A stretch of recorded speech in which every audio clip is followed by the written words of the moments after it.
been playing Jesus for 500 years. Like literally. Yeah. Jesus doesn't look anything like You can Brad identify Pitt. everything but the children of God. I need my people to wake up and understand that this is a propaganda. The curse of the Pharaohs are a poor example of what wait for the plantation. Beware false prophets who come dressed in sheep's clothing, but inwardly are ravening wolves. You black man! He that stealeth the man.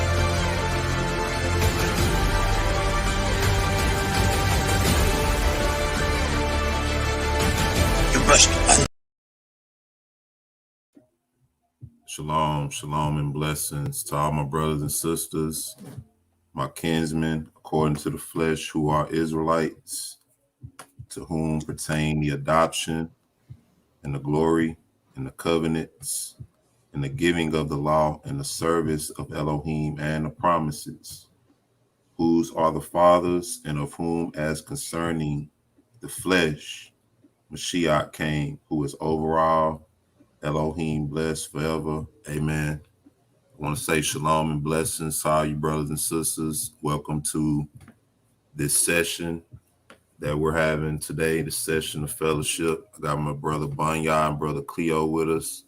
Shalom and blessings to you. Shalom and blessings, family. Shalom and blessings to the brothers and sisters out there in the chat.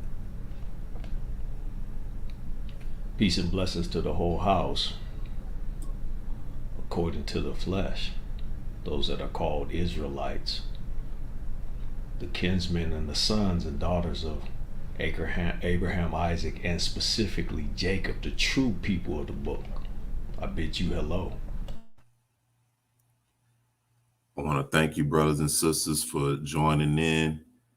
Shalom and blessings. Nisi Lewis, my love, shalom to you. Yvette Rivera, shalom and blessings to you, sis. Hope you're doing well. Hope everybody had a blessed morning. I know it's well into the afternoon everywhere in this country by now, at least. You know, I know on the West Coast, you're looking at maybe about 11. Further east you go, you 2 hours ahead. So you may be looking at about 3 or so. Shalom, brother Jamal. Hope you're doing well, bro. My brother Yash. Hope you're doing well. Peace and blessings to you. I'm gonna put that link in the chat in a second. Sister Bornbow, peace and blessings to you. Hope you're doing well. Pensy Lola, shalom to you. My brother Kadar Scale, shalom and blessings to you, bro. I'm gonna have that link in there in a second. But I want to thank everybody for your time. Today we're going to be talking about cheat codes. Y'all hear us speak that a lot on this platform, the cheat codes. And of course, you brothers and sisters know that when we speak on cheat codes, we're talking about divine ability, divine power, physical and spiritual and mental ability that supersedes earthly abilities given to us from the Most High. And so we're going to be dealing with that in this discussion. Shalom and blessings, Lion Warrior of Yah. All right. And as always, before we get started, we're going to get into our opening passage. But before we do that, I want to hear what you brothers have to say on cheat codes and what your perspectives are when we're talking about cheat codes, because we know that ranges, like I said, from mental, physical, and spiritual. And these things may be far-fetched to some, but what's your perspective on that, Brother Cleo? First of all, give all honor and glory and praises to the father of Abraham, Isaac, and Jacob.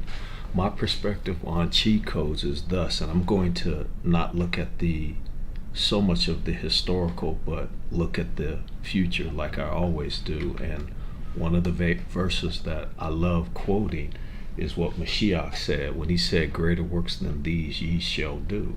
Now, if anybody had cheat codes, it was him, right? Because if you look at the records and what he did in the account, but he said that greater works than what he did, you meaning the people right now and the people today and the people that came after him would be able to do. Now the question becomes, if he said you would be able to do greater works than him, how are you going to be able to do them if you don't have the cheat codes? Because everything that he did was cheat code centric, if we could use that vernacular. So I'm gonna leave it at that. Brother Banya. Yeah.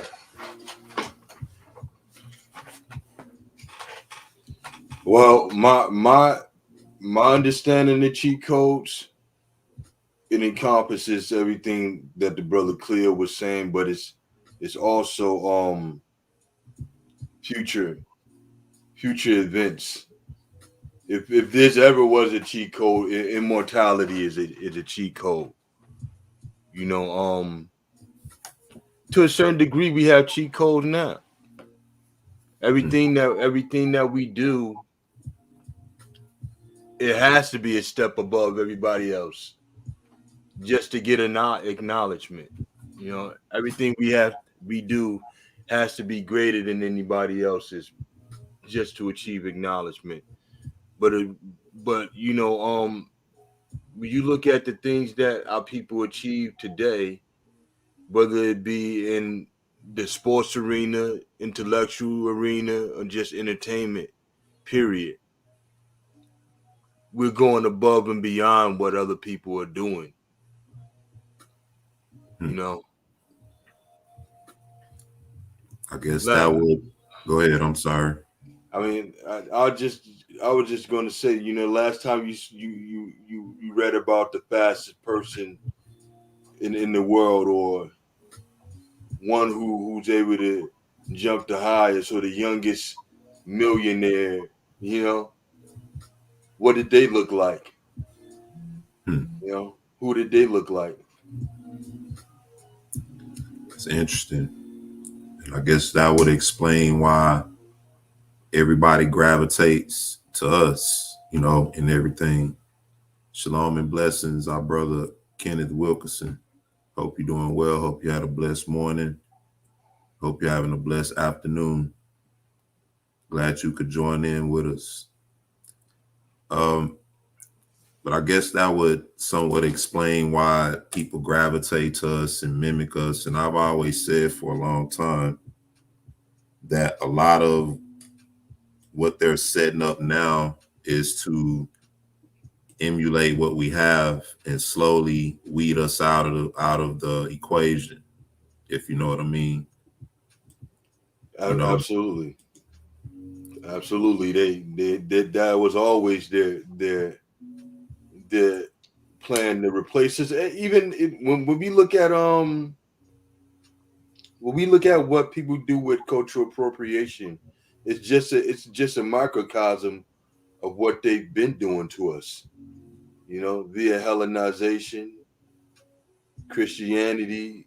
You know, it's all just a plot to mimic and replace us. You know, the things that were are the things that should be, and there's no new thing under the sun, right? yeah. When we see them doing the things that they're doing today, they've been doing these things. They laid over the book of the law, wherein the heathen that sought to paint their images. You know, so they've always been trying to copy and replace us from the very start. You know. Shalom and blessings, Sister Aniana Coleman. We got our brother Hal Goodwin in there too.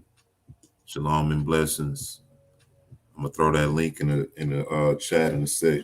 When we talking about cheat codes, you know, we talking about a vast range of things too. In my understanding, think about the Ark of the Covenant. You know, whenever our people went to war, they took the Ark of the Covenant with them, and the only I would say stipulation to where the Ark of the Covenant will work on our ancestors' behalf was if they were all in alignment with the Most High. You know, if they were all walking in his ways and in his statutes, you know. And a prime example of that is when they took the Ark of the Covenant during the days of Saul, when the Philistines took the Ark of the Covenant, you know, and they defeated some of our people.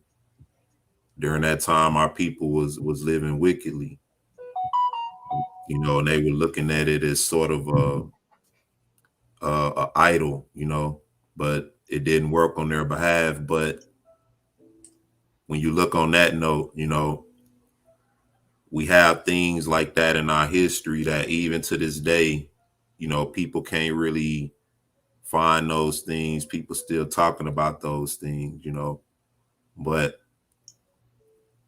we had another cheat code, you know, even in the beginning. All right. And we're going to get into what that is after we take our break. But Brother Cleo, you want to chime in?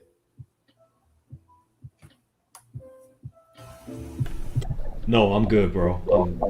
I'm sitting here being quiet. Okay. I know he must be busy doing some things, but real quick, let's get into our opening passage. I usually read from the Psalms, but in light of a moment the brothers and I just had with another brother, Elisha, he quoted this passage. You know, this is a brother who has, I don't really know him like that, but you know, from what I'm hearing and from the fellowship that I have had and from hearing his testimony, this is a brother who has endured, you know, a lot of things. He's endured some hardships, you know, and some of you may be aware of his testimony, but every time I talk to the brother, his spirit is just, you know, so uplifted. And so I want to read this passage in dedication to him and Brother Cleo and Brother Bunya and the panel and the family. You know, this is something he quoted. So this is the book of Sirach, chapter 2. It says, my son, you know, I got to get my marker right. It says, my son, if thou come to serve Jehovah, prepare thy soul for temptation. Set thy heart aright and constantly endure, and make not haste in time of trouble. Cleave unto him and depart not away, that thou mayest be increased at thy last end. Whatsoever is brought upon thee, take cheerfully, and be patient when thou art changed to a lower state. For gold is tried in the fire, and acceptable men in the furnace of adversity. Believe in him, and he will help thee. Order thy way aright, and trust in him. Order thy way aright, and trust in him. Ye that fear Jehovah, wait for his mercy, and go not aside lest ye fall. Ye that fear Jehovah, believe him, and your reward shall not fail. Ye that fear Jehovah, hope for good, and for everlasting joy and mercy. Look at the generations of old and see, did ever any trust in Jehovah and was confounded? Or did any abide in his fear and was forsaken? Or whom did he ever despise that called upon him? For Jehovah is full of compassion and mercy, long suffering and very pitiful, and forgiveth sins and saveth in time of affliction. These are the characteristics of the Most High. Verse 12, woe be to the fearful hearts and faint hands, and the sinners that go 2 ways. Woe unto him that is faint-hearted, for he believeth not, Therefore shall he not be defended. Verse 14. Woe unto you that have lost patience, and what will ye do when Yahweh shall visit you? They that fear Yahweh will not disobey his word, and they that love him will keep his ways. They that fear Yahweh will seek that which is well pleasing unto him, and they that love him shall be filled with the law, Torah. They that fear Yahweh will prepare their hearts and humble their souls in his sight. Humble their souls in his sight, saying, we will fall into the hands of Yahweh and not into the hands of men. For as his majesty is, so is his mercy. All praises to the Most High for the reading of his word, for giving us the grace and the willingness to search his word. And I pray that this opening scripture was a blessing to the family. You brothers want to add something in before we go to break? All praises to the Most High, for his mercy endures forever. Amen. Brother Cleo, he's still on quiet mode right now. All right, so shalom and blessings to my brother Sean. Good to see you, bro. Thank you for chiming in. All right, we're going to go to break. When we come back, we're going to talk some more about these cheat codes. We're going to get more in depth with that. All right. Shalom and blessings once again. Thank you for your time. I'll be right back.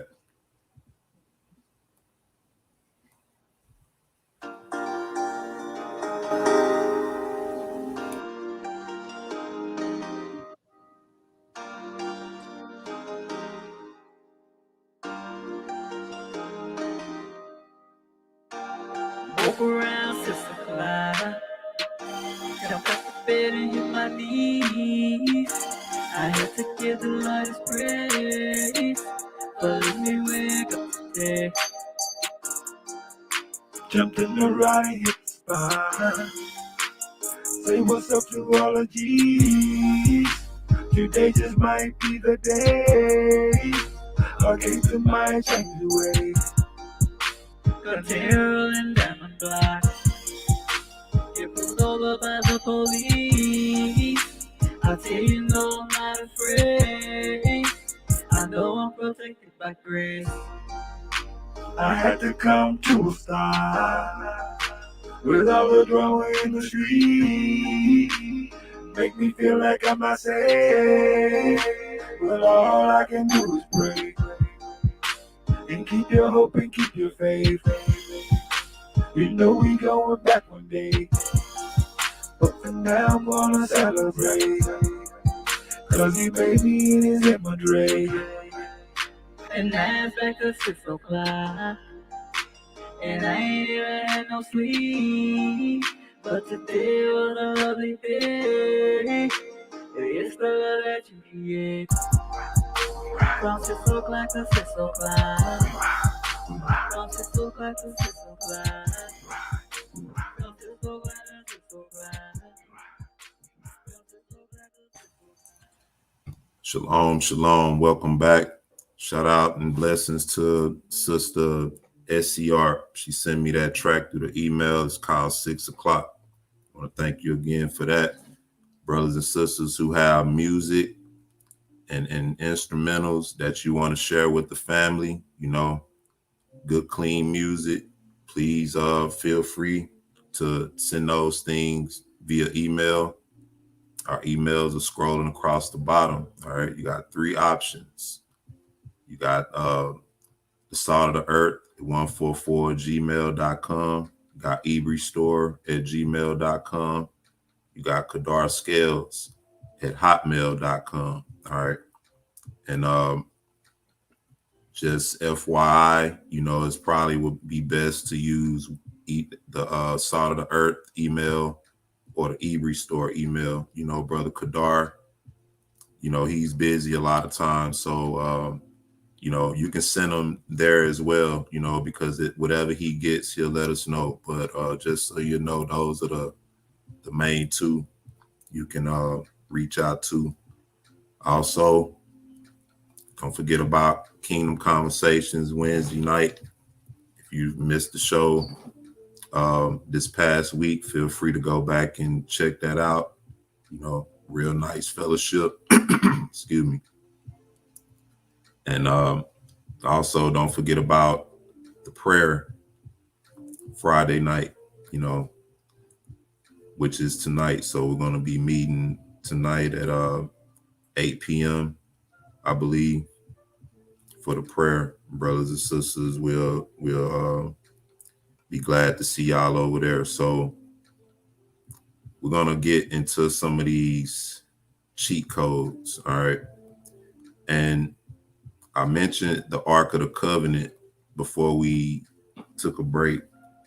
And so I want to kind of focus on that note a little bit to show how deep these cheat codes go, all right? We're going to talk about the garments that the Most High made for Adam, all right? And some sisters and brothers may be aware of that, you know, and what the significance of those garments were.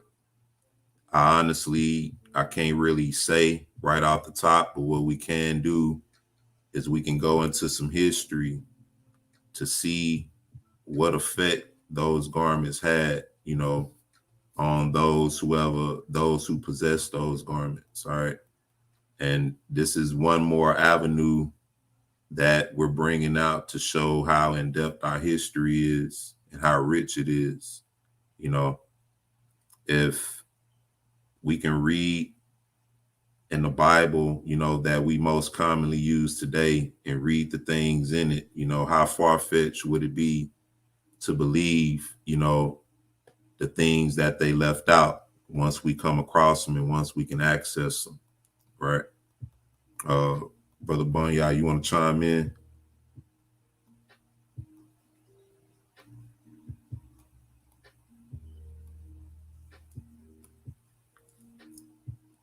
You there, bro? Anybody? All right, we're gonna we looking at the garments of Adam. All right, I'm gonna start in Genesis. This is the 3rd chapter, verse 20. It says, and Adam called his wife's name Eve, because she was the mother of all living. Unto Adam also and to his wife did Yahweh Elohim make coats of skin and clothe them. All right. So these coats of skin were made by the Most High himself. This is what I want to focus on. It says, and Yahweh Elohim said, behold, the man is become as one of us to know good and evil. And now lest he put forth his hand and take also the tree of life and eat and live forever. Therefore Yahweh Elohim sent him forth from the Garden of Eden to till the ground from whence he was taken. So he drove out the man, and he placed at the east of the Garden of Eden cherubim and a flaming sword which turned every way to keep the way of the tree of life. All right, so Genesis chapter 3. Excuse me. Genesis chapter 3, we see that the Most High, this is after the fall, after they sinned and ate of the fruit that the Most High told them not to eat from. It said that Yahweh Elohim made coats of skins and clothed them. All right. And so a lot of different understandings, different interpretations on this. All right. And, you know, all of those understandings are welcome. What I want to do, though, is I want to focus on the account that goes in depth dealing with these coats of skin that the Most High made for Adam and Eve. All right. What was the significance of these coats of skins And what happened to these coats of skins? All right. Who possessed them? You know, what effect did these coats of skins have on those who did possess them, if any? All right. Shalom and blessings, Brother Donovan. And also, I forgot to mention our brother T. Keep him in your prayers as well. From what he's going through with his family and everything. Pray the Most High be with him and with his family. And most of all, grant him peace in his mind and in his spirit, you know, strengthen him to endure, you know, this time. So these coats of skin, and y'all brothers, if y'all can hear me, y'all can chime in at any time. But this is what we want to focus on today. All right, what happened to these coats of skins? All right, we're gonna go into the book of Jasher. All right, and I was just having a talk with Brother Cleo before we came on. Shalom and blessings, Sister Cindy Carr. Hope you're doing well. Hope you had a blessed morning. Hope you're having a blessed evening. Yeah, but we were chopping it up with the family, you know, in the background, and he was telling me that he was just looking into some things, and we didn't really get to talk much on it, you know, because something else came up. But I wonder if this is what he was looking at right here, because this is the book of Jasher, chapter 7. All right. And we're going to focus on these coats of skins. All right. These garments that the Most High made for Adam. All right. Genesis chapter 7, verse 1, it says, and these are the names of the sons of Noah, Japheth, Ham, and Shem, and children were born to them after the flood, for they had taken wives before the flood. All right. So from verses 2 on down, we're not going to read all of this. From verses 2 on down to verse 22, it gives you all of the sons and daughters that were born to Shem, Ham, and Japheth. All right. So we're not going to read all of that. But verse 23, all right, is where we want to start. It says, and Cush, the son of Ham, the son of Noah, took a wife in those days, in his old age, and she bare him a son, and they called his name Nimrod, saying, at that time the sons of men again began to rebel and transgress against God. And the child grew up, and his father loved him exceedingly, for he was the son of his old age. All right, so this was, remember, the Bible talks about a time after the days of Cain where Seth was born. All right, and it talks about men began to call upon the name of the Most High. All right, so you had men during that time who began to call upon the Most High and to walk in his ways and to live uprightly in the earth.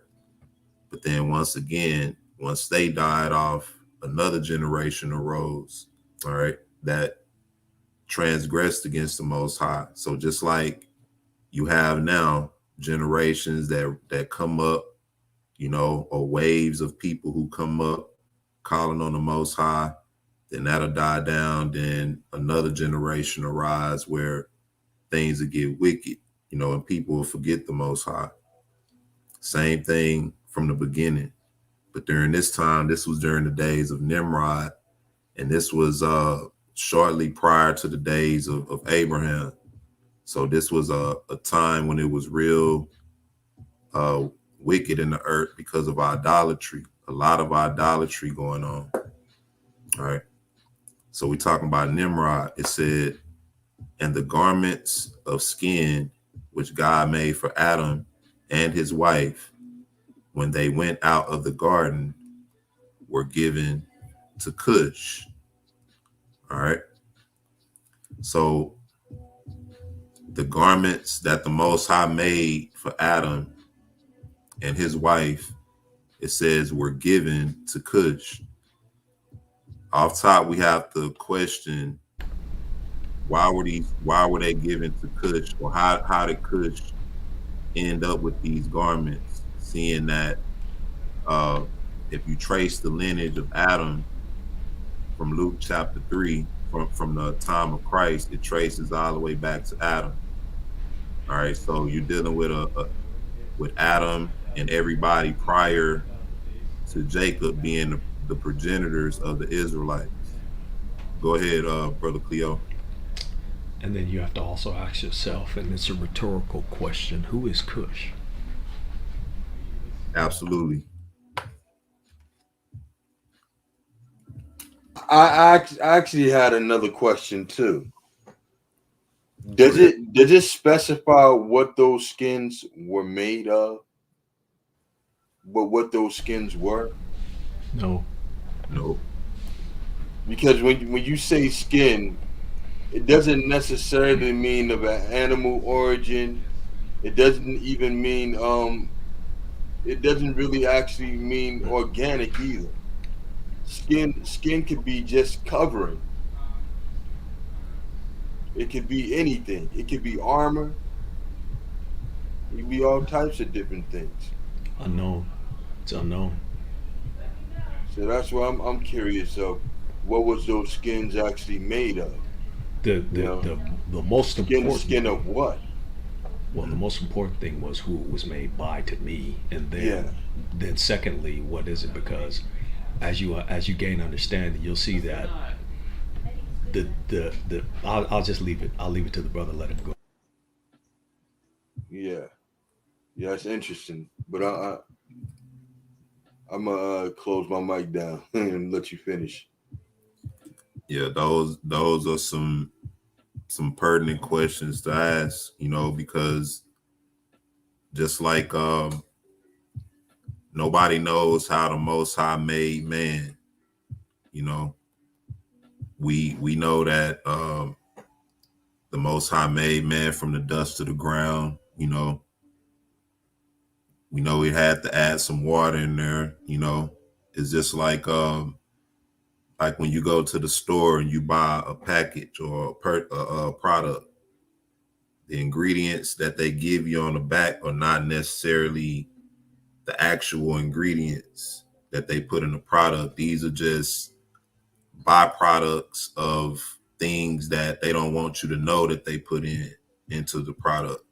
That's how they protect the product,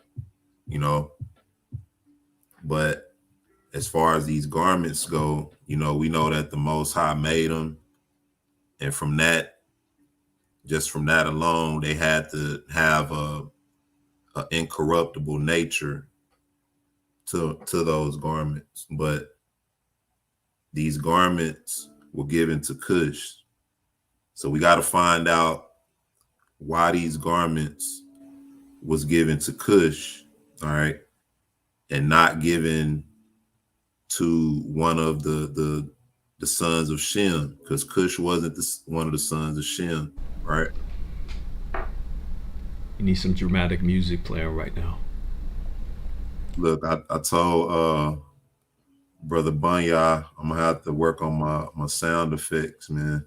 Drum roll. Yeah. Get my sound effects.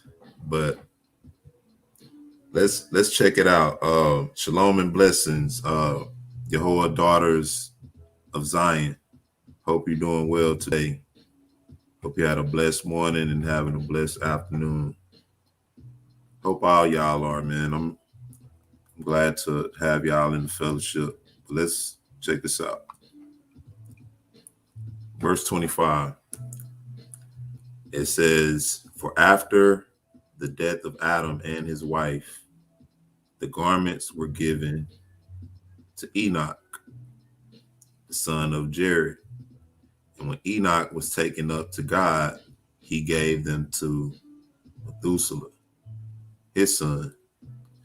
And at the death of Methuselah, Noah took them and brought them to the ark, and they were with him until he went out of the ark. And in their going out, Ham stole those garments from Noah his father, right? And he took them and hid them from his brothers. Stop right there, bro, for a second. When we talk about and the thought that we've never really known when it was discussed, how it says that Cush uncovered his father's nakedness. Cain. Cain. Okay. Okay, my bad. It was you talking about Noah? I'm talking about Noah now. I'm not talking about yeah. Yeah, it was Ham who uncovered his father's nakedness. Ham uncovered his father's nakedness. So I'm gonna leave that and let you guys ponder that for a minute, because if that's the case, what was the uncovering?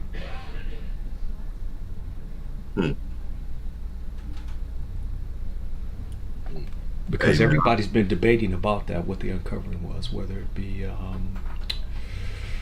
him doing something to his dad, him cutting off his dad's thing, or him sleeping with his dad's wife, and all these other machinations. But thank you.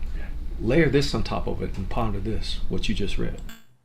And you know something, I said from the jump, I ain't have it all figured out, man. So you know, it's interesting, man.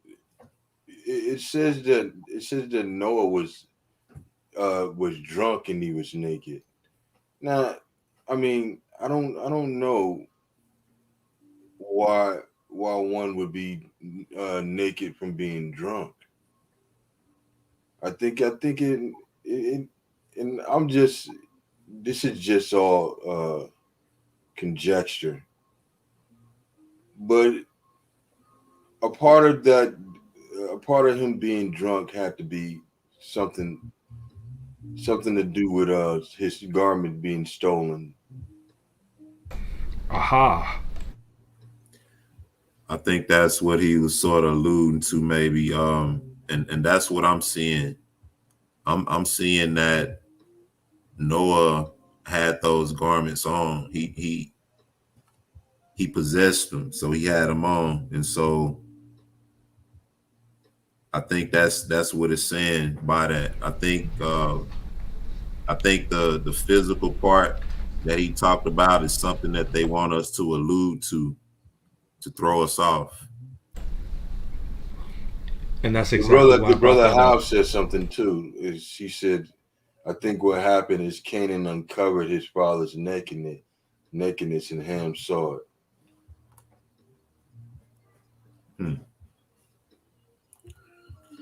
But I guess another thing that I'm alluding to is that when we read in Genesis, there are some things left out, you know, and we know upon study how the Bible has been fragmented, or certain things have been presented a certain way or mispresented a certain way, you know, to have us thinking or believing one thing. And that's why, you know, what Brother Khalil said was profound, you know, because many people said that, you know, Ham went in there and had sex with his father, you know, and, you know, that's really one of the main things you hear. You know, that's what I hear mostly. But what? Go ahead. They said that? Who said? They're saying that Ham had sex with his father? I'm saying that some people have alluded to that notion when they try to explain that. I've heard that before. I also read today that it was alluded that Ham cut off his father's penis. And so that's like a rabbit hole, you know. If you can assume one thing, then where does it stop? Yeah. You know. Well, this could have happened. Well, that could have happened. Well, he did this. Well, but it said he uncovered his nakedness. And now, what does that mean? He went and took his clothes off. He slept with his wife, like Brother Cleo said. You uncover your father's nakedness according to the law. That's you laying with your father's wife or concubine, right? Mm-hmm. For context, read 27 again.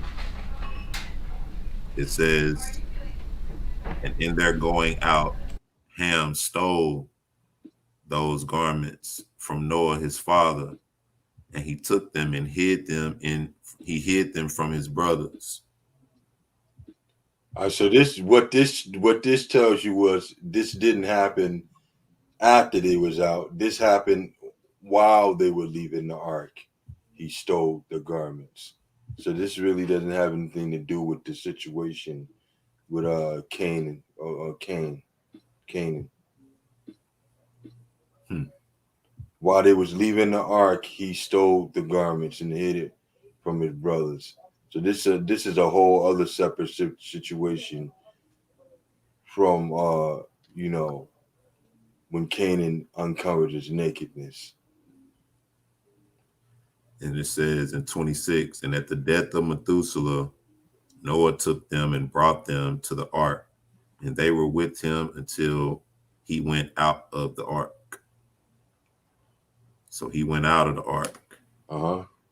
It says, and in their going out, Ham stole those garments from Noah his father, and he took them and hid them from his brothers. Mm-hmm. And when Ham begat his firstborn Cush, he gave him the garments in secret, and they were with Cush many days. All right. Now, what is one of the main things we hear about ancient history? The ancient Cushite empires, Mm-hmm. We hear about that often in history, but it says they were with Cush many days. So now we see how Cush got them, because Ham stole them from Noah, which means that these garments were supposed to pass down through a certain lineage, and they got mixed up somewhere. So thus we have a stolen cheat code.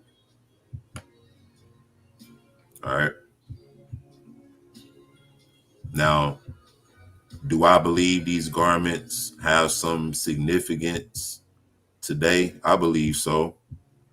Do we fully know? Maybe not. But once again, this is one of the things that's been written out. Go ahead, Brother Cleo. Well, I was going to say they do have significance because you have to look at who had them and how prominent they were. They said Enoch had them. And what was Enoch able to do? You look at verse 25, go back to look at that again. Enoch had them, Methuselah had them, and then look at their exploits.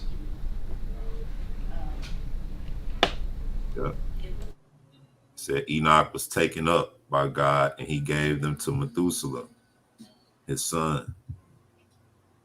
All right, so and then Noah had them. Then Noah, right? So who was supposed to receive them from Noah? Should have been Shem.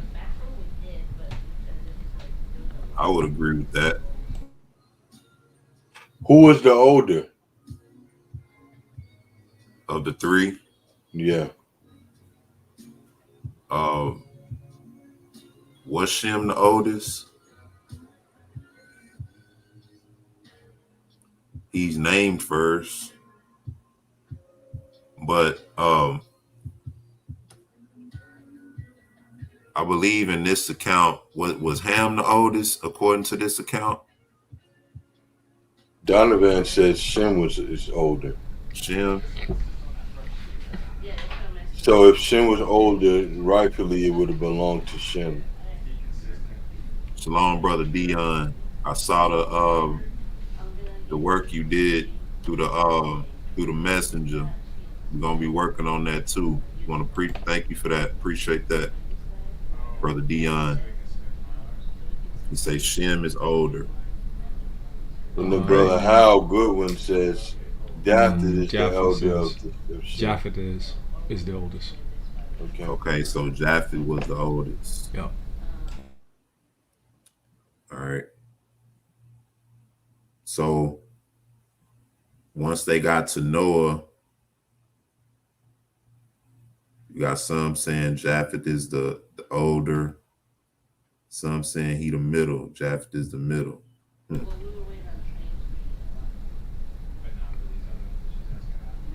So it was said that Esau eventually got them, and Rome now has them. They carry a leadership power. We get to that, right? Yeah. Well, you know what, man? Enoch was a king, right? Yeah. Yeah.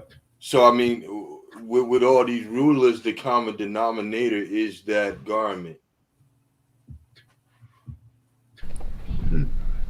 Well, that's why I said that earlier. If you look at who had them and the exploits that they were able to do, that's a telltale sign. And so as you read further down in Jasher, you'll be able to see who gets them next and so on. I don't want to spoil the story, so I'm gonna go on. Yo, observing. Spoiler alert. That's cool though. I mean, some people are already well informed on this information. What I'm trying to do is show that there's some significance to this stolen cheat code, you know. And I want to ask you, brother, something else. Do you think, or do you believe, or what's your understanding on this? Do you believe that by them using that instance in scripture where it talks about Ham uncovering his father's nakedness, do you believe that that was an opportunity for them to mistranslate the garments out of scripture, or that aspect out of scripture? I 100% absolutely believe that, because they made it okay. So they say that Ham's son uncovered his grandfather's nakedness, but then you have Ham being the thief that stole the garments. There's a disconnect there, and I believe that those things are related and not disconnected. Well, in honesty, I don't believe they're related, and this is the reason why. Because all right, so when the nakedness was uncovered, they had already been out of the ark. He had already grown a vineyard and got drunk. From what we read in this passage, the stealing of the garment happened while they were leaving out of the ark. All right. So this happened long before he got drunk. And not even long before, but this happened before he was drunk and his nakedness was uncovered. And that's what if you go up again, go scroll up, brother, to when the stealing of the garment happened. All right, so It says in verse 27. go to 26 first. Okay. All right, so I'll read it. All right. It says, and at the death of Methuselah, Noah took them and brought them to the ark, and they were with him until he went out of the ark. All right. So they were with Noah until he went out of the ark. Next verse it says, and in their going out, and they're going out of where? Out of the ark. Ham stole those garments from Noah, his father, and he took them and hid them from his brothers. So this is something that happened during their transition outside of the ark, and that would be really the most the easiest time to do it when you're moving out of the ark. You're moving things. I don't know if they were moving whatever they was moving out, but making that transition from the ark to land, that's when he stole it. They might have been carrying out other things and he decided to slip it in somewhere and hide it, and keep it for himself. You know, but I don't believe it happened during the time when they were when he was naked in the tent. I believe that happened before he was naked in the tent. That's an interesting observation as well, you know. But you know, I guess that's one of those things that you would have to sit down more, look into, you know, because I was asking myself that as well. You know, did Ham steal them while they were moving out of the ark? You know, could that be what this is insinuating? You know, it says, and in their going out, Ham stole those garments from Noah his father, and he took them and hid them from his brothers. All right, so is this a process where everybody is like helping move stuff off of the ark? You know? Yeah, and exactly, and I mean, it says in their going out, it precedes, you know, them leaving out of the ark. The verse 27, it says in until he went out of the ark, and then what precedes that, and in their going out. So that's a connection to 26 that shows this is one whole event. And he's going out of the, you know, he had it until they was going out of the ark, and now as they was going out of the ark, Ham stole the garments. So this had to be a situation while they was transitioning from the ark to land that Ham stole those garments. You know. Brother Cleo, you want to chime in real quick? I want to look up something real quick. Yeah, I do. We literally started World War III in the chat. I see somebody typing up something in capital letters. Like, World War III. Who you yelling at, sis? Man. Seriously. And so you two things. One, you have the same culprit who stole the garments, uncovering the nakedness of his father. So although they did not happen at the same time, are those two events related? But did Ham didn't uncover his nakedness? Canaan did. Right. Yeah. Well, Ham did, but he said, "Cursed be Canaan." Yeah. Ham did that. Yep. Ham did that. He said to his he cursed his grandson. So my question is this: okay, so we're saying that they're not connected, but if he took those and he now has them and he hid them, but then he goes in the tent and he sees his father uncovered. What was the thing that was done, or what was the act that he cursed his grandson? The only thing that we have recorded, and that's in the book of Jasher, is that those skins were taken. That's the only thing that we have. Yeah, what you do also have, you have a consistent how can I say consistent acts of wickedness by Ham. So one, you steal your father's garments, right? And then you turn around and you're disrespectful, but you know, towards your father in exposing his nakedness, whatever that may have been. Either way, if you translate it to you sleeping with your mother, your father's wife, or whatever, it's still acts of disobedience and disrespect. Here's a question I have: When did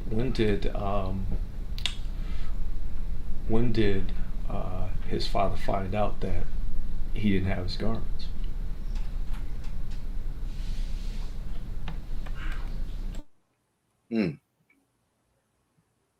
That's something I would like to know too. Was it at the time where his nakedness was uncovered? I'm just asking.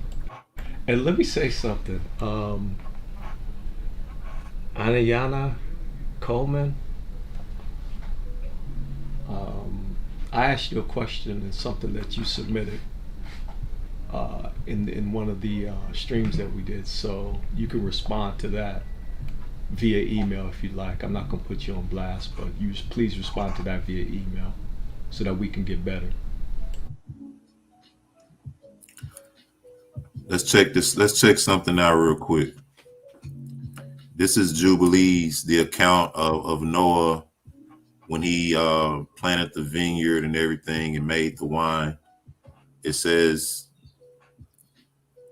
let me get this. And in the 7th week, in the 1st year thereof, in this Jubilee, Noah planted vines on the mountain on which the ark had rested, named Lubar, one of the Ararat mountains, and they produced fruit in the 4th year. And he guarded their fruit and gathered it in this year on the 7th month. And he made wine therefrom and put it into a vessel and kept it until the 5th year, until the 1st day on the new moon of the 1st month. So right here, we just killed that notion that Noah was a drunk. Right? Mm-hmm. You hear that all the time. Mm-hmm. Oh, he was a drunk. Go ahead. Also, we're correlating this time with when they left off the ark. This gets you somewhat of a time frame to look at between the stealing of the garment and the making and drinking of the wine. Right. And this is going to go in more into detail about what Noah did. You know, right here, we already see that the wine that he made was put up until a certain time, you know. So he wasn't a drunk. He just made the wine for a purpose. We're going to see what it was. And anyway, too, if we be real, man, he made him some wine, right? We have to take into consideration what he just experienced. What he just experienced was the most catastrophic event in history, human history, all the way up until the next coming judgment. Mm-hmm. So I can't lie to you and tell you I wouldn't have made me something to drink. I mean, well, making wine and drinking wine is not anything wrong with that. I drink wine. Yeah, I'm just speaking from the nature of you know what happened. You know, Absolutely. You call this man a drunk, like they try to call him a who? Is that what's out there in the ether? People are saying that Noah was a drunk. Yeah, you hear a lot of people use that as an example. If you look at they'll use that as an example to justify, you know, they'll say Noah was a drunk, David was an adulterer, such and such and such, and you know, God still used them, you know. And even if you watch Malcolm X, if you watch the movie Malcolm X, one of the brothers in that movie used that as an example, saying Noah was a drunk. Solomon had 700 wives, you know. I'm sure Brother Cleo heard that before. Yeah, so they push it to the extreme. Yeah. But we see that that's not even the case. But watch this. He said, and he celebrated with joy the day of this feast, and he made a burnt sacrifice unto the Lord, 1 young ox, 1 young ram, and 7 sheep, each a year old, and a kid of goats, that he might make atonement thereby for himself and for his sons. All right, so he was keeping a feast, and he prepared the kid first and placed some of his blood on the flesh that was on the altar which he had made, and all the fat he laid it on the altar where he made the burnt sacrifice, and the ox and the ram and the sheep, and he laid all their flesh upon the altar, and he placed all their offerings mingled with oil upon it. And afterwards he sprinkled wine on the fire which he had previously made on the altar, and he placed incense on the altar and caused a sweet savor to ascend acceptable to the Lord his God. So he put some of the wine in the sacrifice. And he rejoiced and drank this wine, he and his children, with joy. So everybody was drinking. And it was evening, and he went into his tent, and being drunken, he lay down and slept, and was uncovered in his tent as he slept. And Ham saw Noah his father naked, and went forth and told his two brethren without. And Shem took his garment and rose, he and Japheth, and they placed the garment on their shoulders and went backward and covered the shame of their father, and their faces were backward. And Noah awoke from his sleep and knew all that his younger son had done unto him. And he cursed his son and said, Cursed be Canaan, an enslaved servant shall he be unto his brethren. And he blessed Shem and said, Blessed be the Lord God of Shem, and Canaan shall be his servant. All right, so according to that, he was uncovered. All right, he was naked. And there's nothing in there that says that it's related to the garments being taken. However, what is said is that if you read where it says he cursed him for everything that he had done, I believe.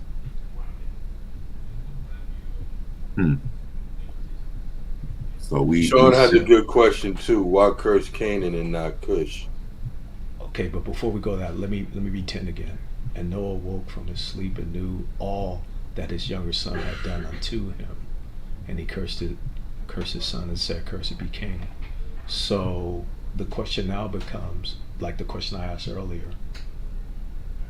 when did he find out that his garments were stolen? Because those garments had cheat code. That was the cheat code. So he would have probably found that out immediately, right? You would think, right? So, okay, I'm gonna go back. And so, you know what? That's interesting. You go back up to 10, and it says Noah knew all that his youngest son had done unto him. Yeah, that's what I just said. All. So that might be saying that he, during his sleep, the Most High might have revealed to him that he stole his garments and everything also. in 13, it says, And Ham knew that his father had cursed his younger son, and he was displeased that he had cursed his son, and he departed from his father, he and his sons with him, Cush and Mizraim and Put and Canaan. And he built for himself a city and called his name after the name of his wife. I don't know how to say that. All right, so I let him look. So something we know, it said that he hid them from his brothers. Ham stole the garments and hid them from his brothers. All right. So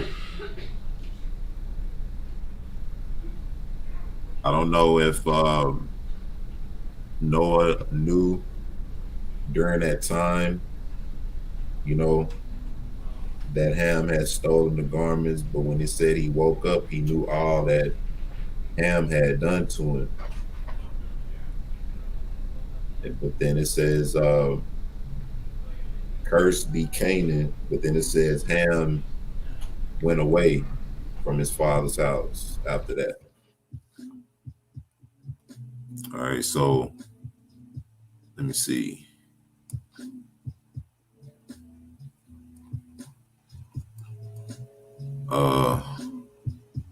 Give me a second.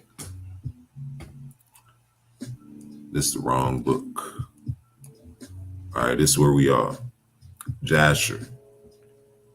It says 27, and they're going out. Ham stole those garments from Noah his father, and he took them and hid them from his brothers. And when Ham begat his firstborn Cush, he gave him the garments in secret, and they were with Cush many days. And Cush also concealed them from his sons and brothers.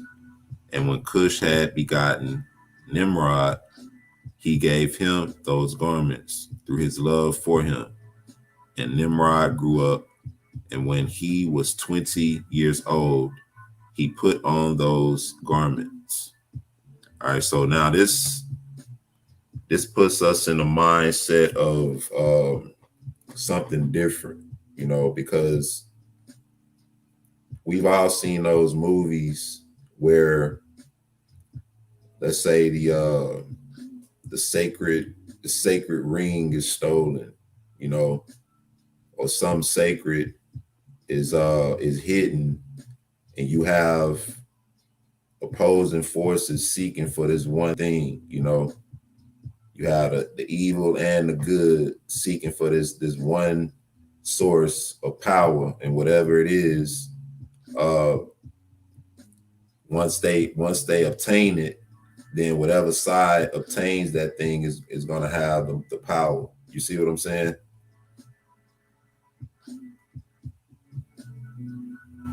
Y'all there? Yes. Put up what Nisi Lewis said. She said family jewel. That's perfect. Yeah. So this kind of puts me in the mindset of that, you know, this is something that the Most High intent made for the intent of covering shame, you know, but it has absolute power, meaning that whoever possesses this thing is going to possess a certain amount of power. All right. And so this kind of puts us in a different mindset of things in our history, you know, things that have been taken from us, you know, even the wealth of our land, you know, it's spiritual properties and different things that ties us to our land and the wealth that comes to our land. And the more they can keep it from us, the more they can keep us from obtaining a certain amount of power. Not saying that we trusting in those things, you know, but the Most High, he put power in certain things that we don't have knowledge of. It says, so Nimrod has the garments. Before you go there, bro, can I say something right quick? Go ahead. And I know, again, I'm preaching to the choir because most of the audience is really, really astute. But if you get a chance, look up the kingdom of Cush, because when it was passed to him, Cush actually had his own kingdom that was ran for a good bit of time before it went down. And that's not by accident. It seems like whoever has these things, whatever they are able to do exploits and actually have a little bit of control. And that would explain too, in my view, why they're so adamant about archaeology and anthropology. You know, they're aware of certain places in the earth, you know. If you read the book of Jude, it talks about how the angel Michael and Satan contended over the body of Moses. You know, not much detail on that from the scripture. All we know is that he was buried in an unknown place. You know, we see that the Mashiach, upon his transfiguration, Moses appeared with Elijah, who hadn't tasted death yet, according to the scripture. And then you see Michael and the enemy contending for the body of Moses. And so what I'm saying is that religion is shielding us mentally and spiritually from things that we don't know and understand, and probably some of us probably don't even want to know. You know, some of these things may be too profound for us to understand. That's why the scripture tells us that when our salvation comes, it says that we're going to be in fear and our hearts are going to be enlarged by the abundance of the Gentiles that's going to be converted unto us, the forces of the Gentiles. Put up the comment by Born Bold, because I think that's very pertinent. Because if you look at it, if we had the ability to do archaeology, then we would be looking for things according to what's written, right?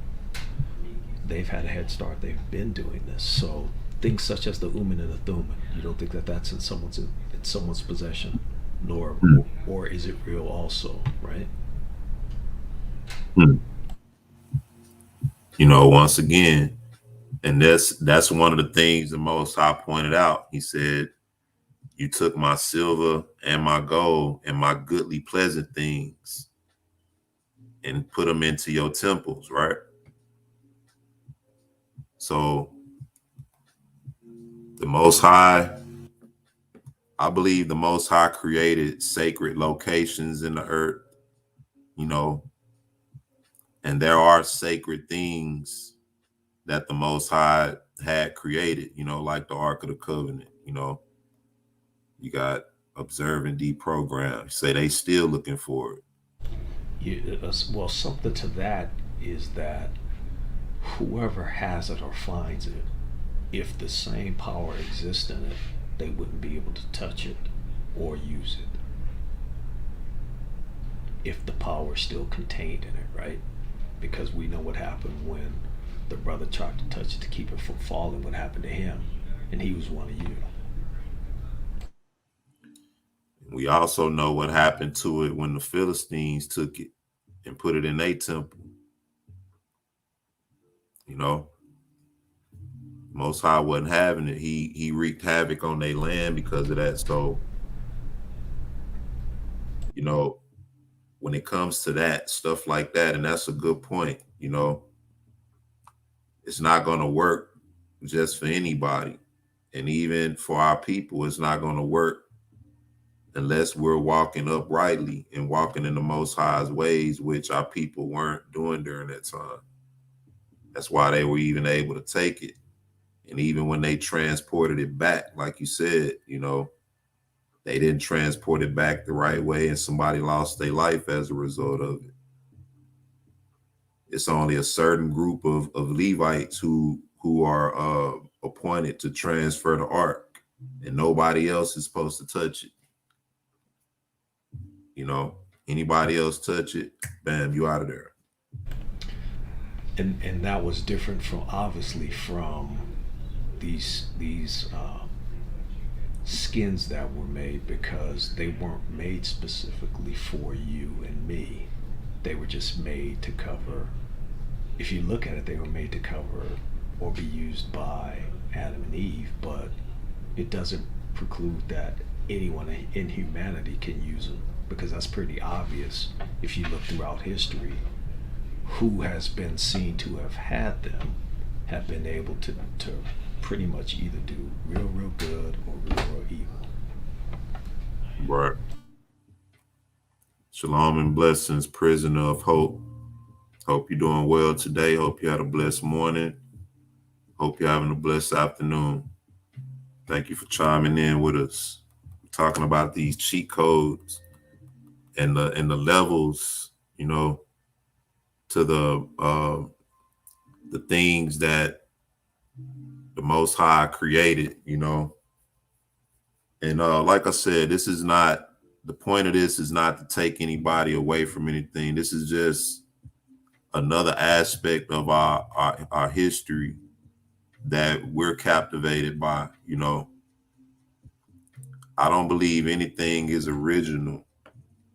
You know, even things that we come up with creatively, it's all inspired, you know. And so when we look at things that they show us on TV, entertainment, you know, the different types of powers and superheroes and different things, it's my belief that they're mimicking something original. And by putting it in the form of entertainment, it's sort of making us look at these things as far-fetched and impossible. You know, even like when you look at giants. Go ahead, Brother Cleo. Well, I was going to say, to your point, they make it and it becomes legend or part of mythology where it's not real. And then you're desensitized to those things ever being potentially realized. And so what that does to you is that also limits your full potential too. Because you're saying that, okay, that only happens in the movies, that only happens in acting or anything like that, but you can't do that in real life. And you know, to call something a myth doesn't necessarily denote that it's not true either. You know, a lot of what they call myth, you know, they will admit that, you know, what they're doing is pretty much recalling or reliving things that took place in the past. Like they'll say giants living in the earth was a myth. And they have the evidence of that, but they're not presenting that, you know. And so people won't believe that that's true, that there were actual giants in the earth during those days. You know, we're stuck in a mindset to see the world in a one-dimensional view. You know, we don't understand the world was different back then. You know, wasn't the same as it is now. So the world was different 20 years ago.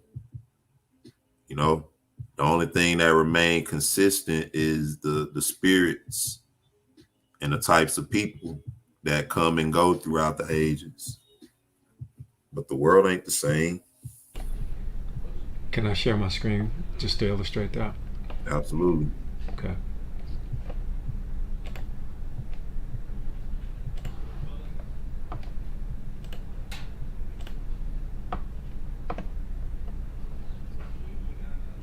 Okay, so if you could see the screen, it says, is the Vatican hiding giant human skeletons? Probably not, but then look at that. Look at that. And then let's look at this.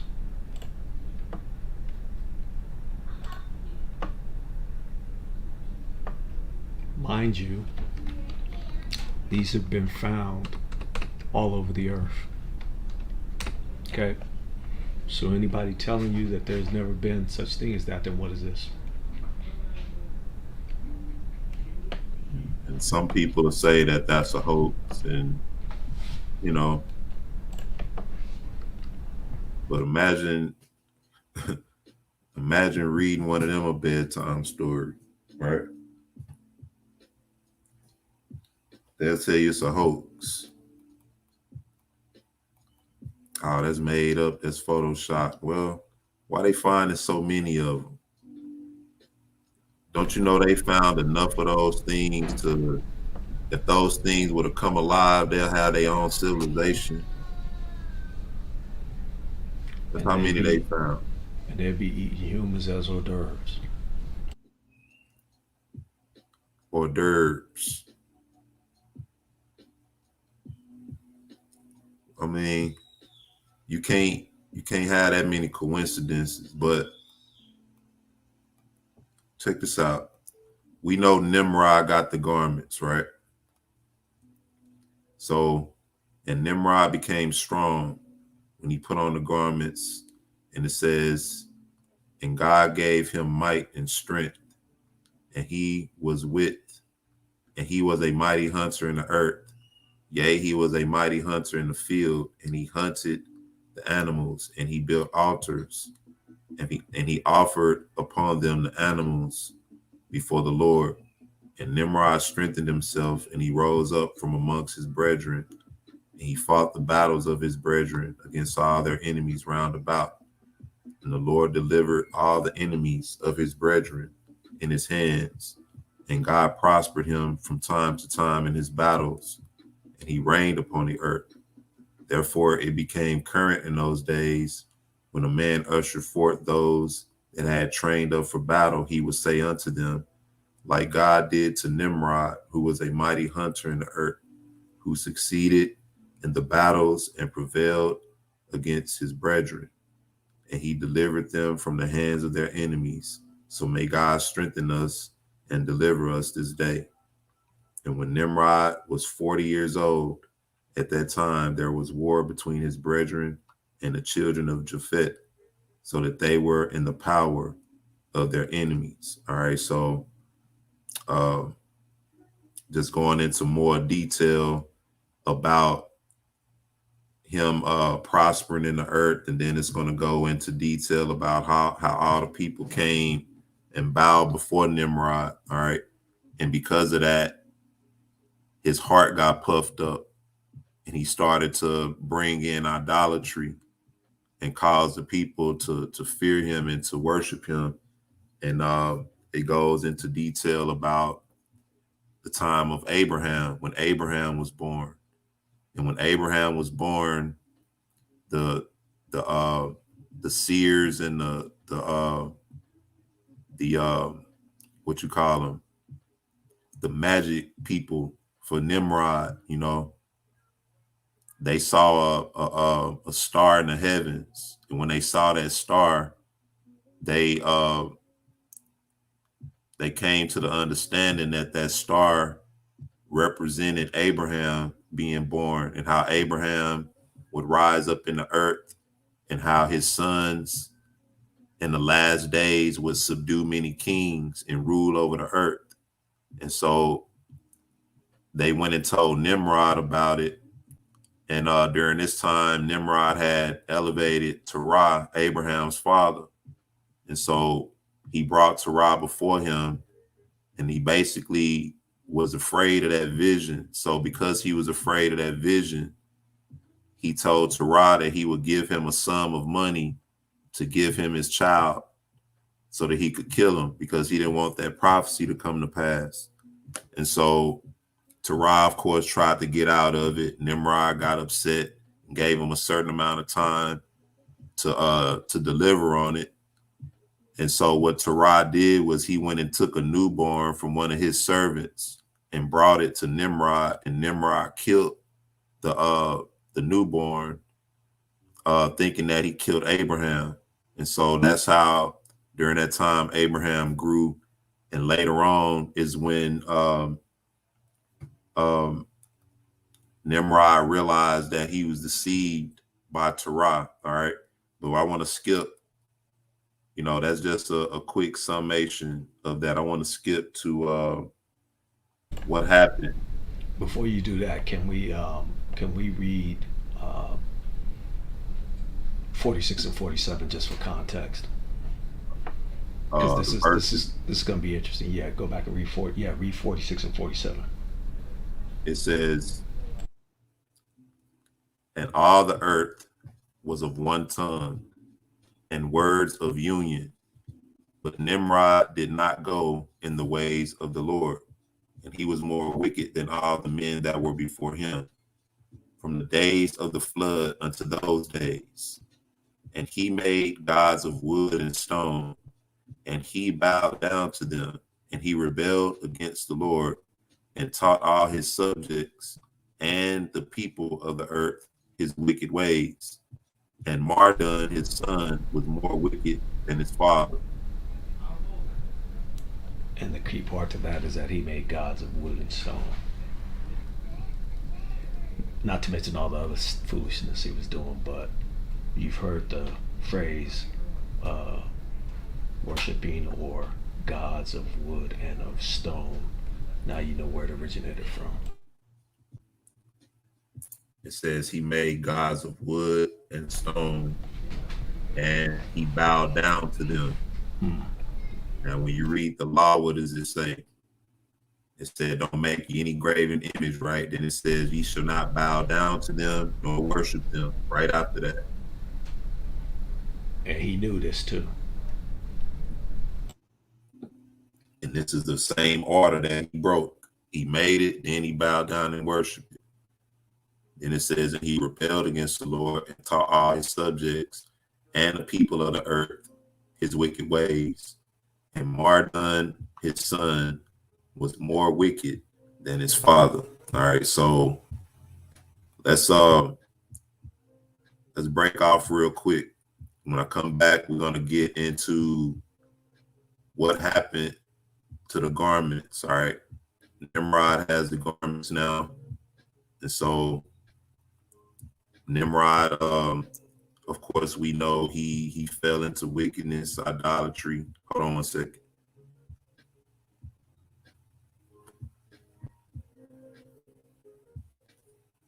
One second.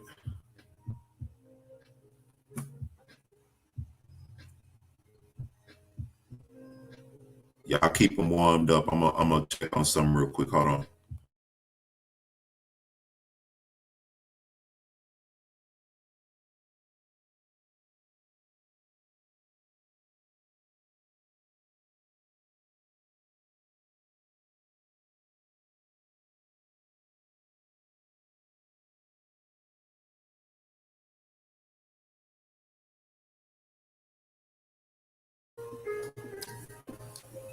Hey, can y'all hear me well?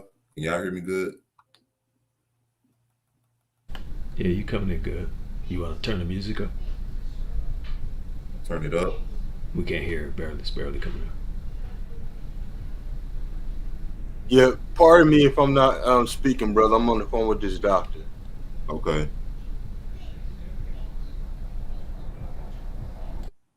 All right, I'm just checking my signal. It's kind of floating in and out. There it is. Okay.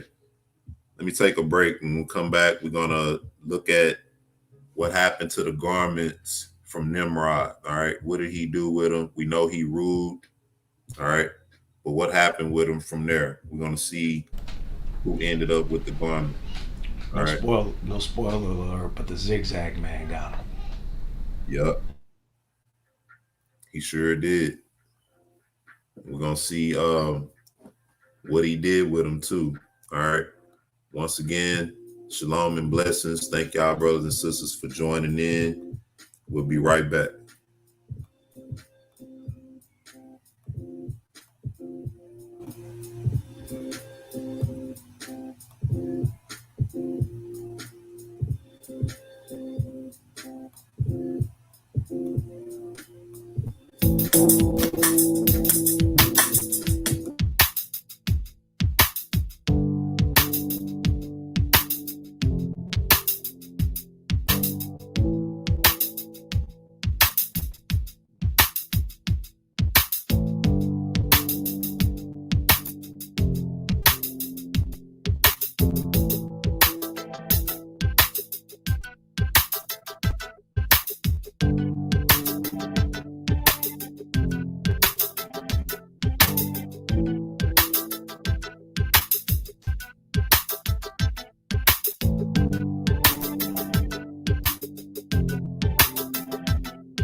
Shalom, shalom, blessings. Welcome back.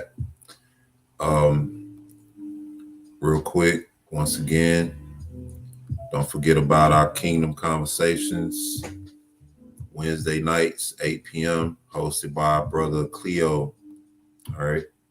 Don't forget about our upcoming work, dealing with the replacement theology and the truth of the gospel and who the Gentiles are according to the scripture.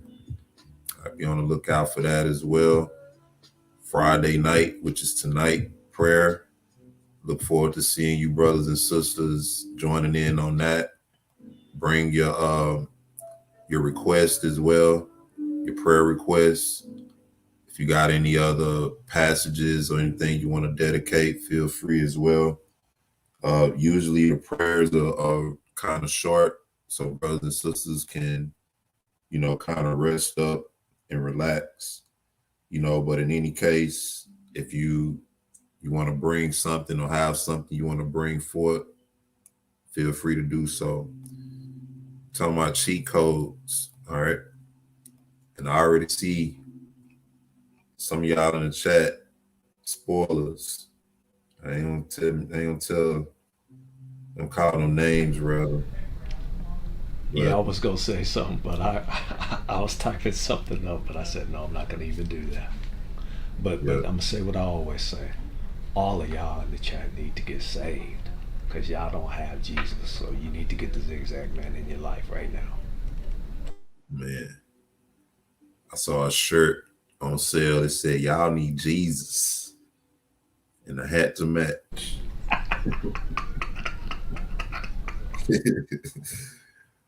But Brother Banya, I think he may still be on the line. You wanna add some thoughts before we continue on? He may still be on the line. But yeah, so what happened to the garments, Brother Cleo? It's something to these garments.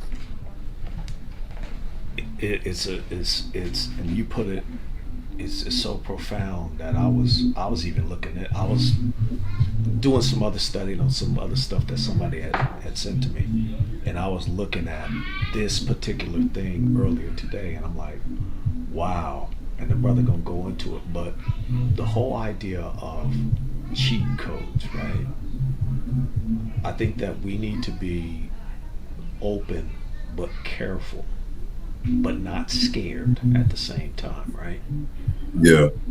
And because there's a lot of things out there that may look like cheat codes but may not really truly be, and they'll lead you down the path of ruin. And so everyone here has been saying wait, and you wait and proceed with caution, but don't be scared, because if he does happen to deal you one, you need to take it and run with it. You don't want to be like the dude who got the one and then he buried it, and then he stood before, and it was like, man, get up out of here, we throwing you into utter darkness where there's weeping and gnashing of teeth. So the cheat codes are they're real, and I'm gonna let you keep going, because this is a fascinating conversation. I love this conversation. Yeah, somebody asked, could the garments be their godliness? It was lost when they ate the fruit.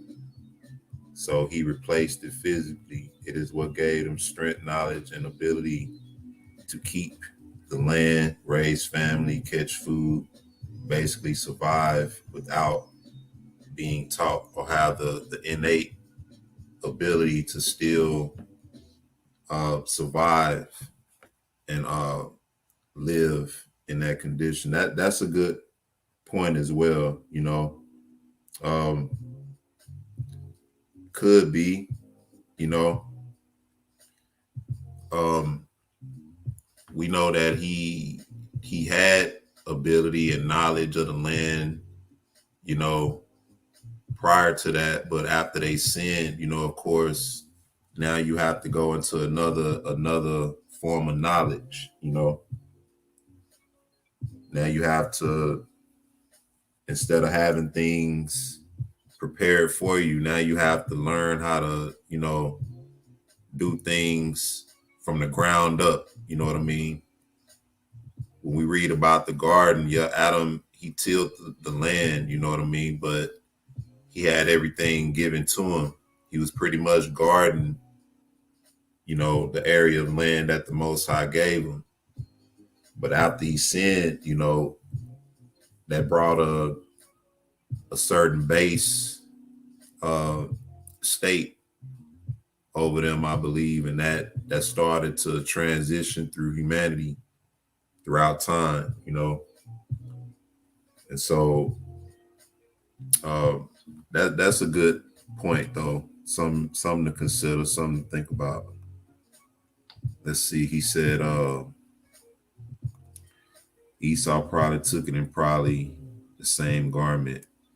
Yeah, I don't know what that is. Yeah, Aqua wear when he deceives his father. Talking about Jacob. But it said that she went and made skins of goat's hair in that instance, right?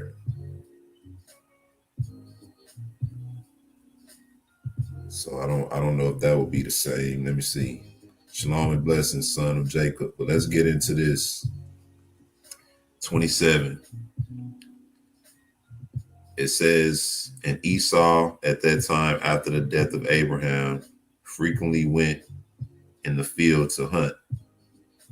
And Nimrod, king of Babel, the same was Amraphel, also frequently went with his mighty men to hunt in the field and to walk about with his men in the cool of day.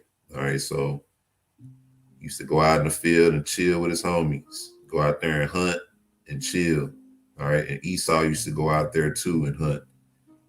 And it says, and Nimrod was observing Esau all the days, for a jealousy was formed in his heart of Nimrod against Esau all the days. So Nimrod was jealous of Esau. All right, they were both hunters in the field.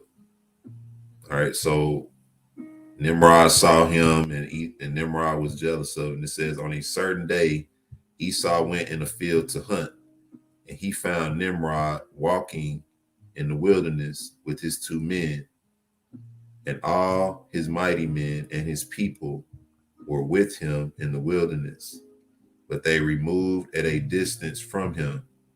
And when they went from him in different directions to hunt, Esau concealed himself from Nimrod, and he lurked for him in the wilderness. So he saw Nimrod by himself, and it says he lurked from him. So he creeping up on him, basically trying to sneak up on him. And Nimrod and his men that were with him did not know him. And Nimrod and his men frequently walked about in the field at the cool of the day, and to know where his men were hunting in the field. And Nimrod had 2 of his men that were with him. Nimrod and 2 of his men that were with him came to the place where they were. And Esau started suddenly from lurking. And Esau started suddenly from his lurking place and drew his sword and hastened and ran to Nimrod and cut off his head. And Esau fought a desperate fight with the 2 men that were with Nimrod, and they called out to him. And when they called out to him, Esau turned to them and smote them to death with his sword. And all the mighty men of Nimrod who had left him to go to the wilderness heard the cry at a distance, and they knew the voices of those 2 men, and they ran to know of the cause of it. And when they found their king and the 2 men that were lying with him, lying dead in the wilderness. And when Esau saw the mighty men of Nimrod coming at a distance, he fled and thereby escaped. And Esau took the valuable garments of Nimrod, which Nimrod's father had bequeathed to Nimrod, and with which Nimrod prevailed over the whole land, and he ran and concealed them in his house. And Esau took those garments and ran into the city on account of Nimrod's men. And he came unto his father's house, wearied and exhausted from the fight. And he was ready to die through the grief which he approached his brother Jacob and sat down before him. And he said unto his brother Jacob, Behold, I shall die this day, and wherefore then do I want the birthright? And Jacob acted wisely with Esau in this matter, and Esau sold his birthright to Jacob, for it was so brought about by the Lord. All right, so Nimrod, Esau pretty much took the garments from Nimrod. He killed Nimrod, took the garments, and it says he concealed them in his house, right? So Esau had an encounter with Nimrod according to this account.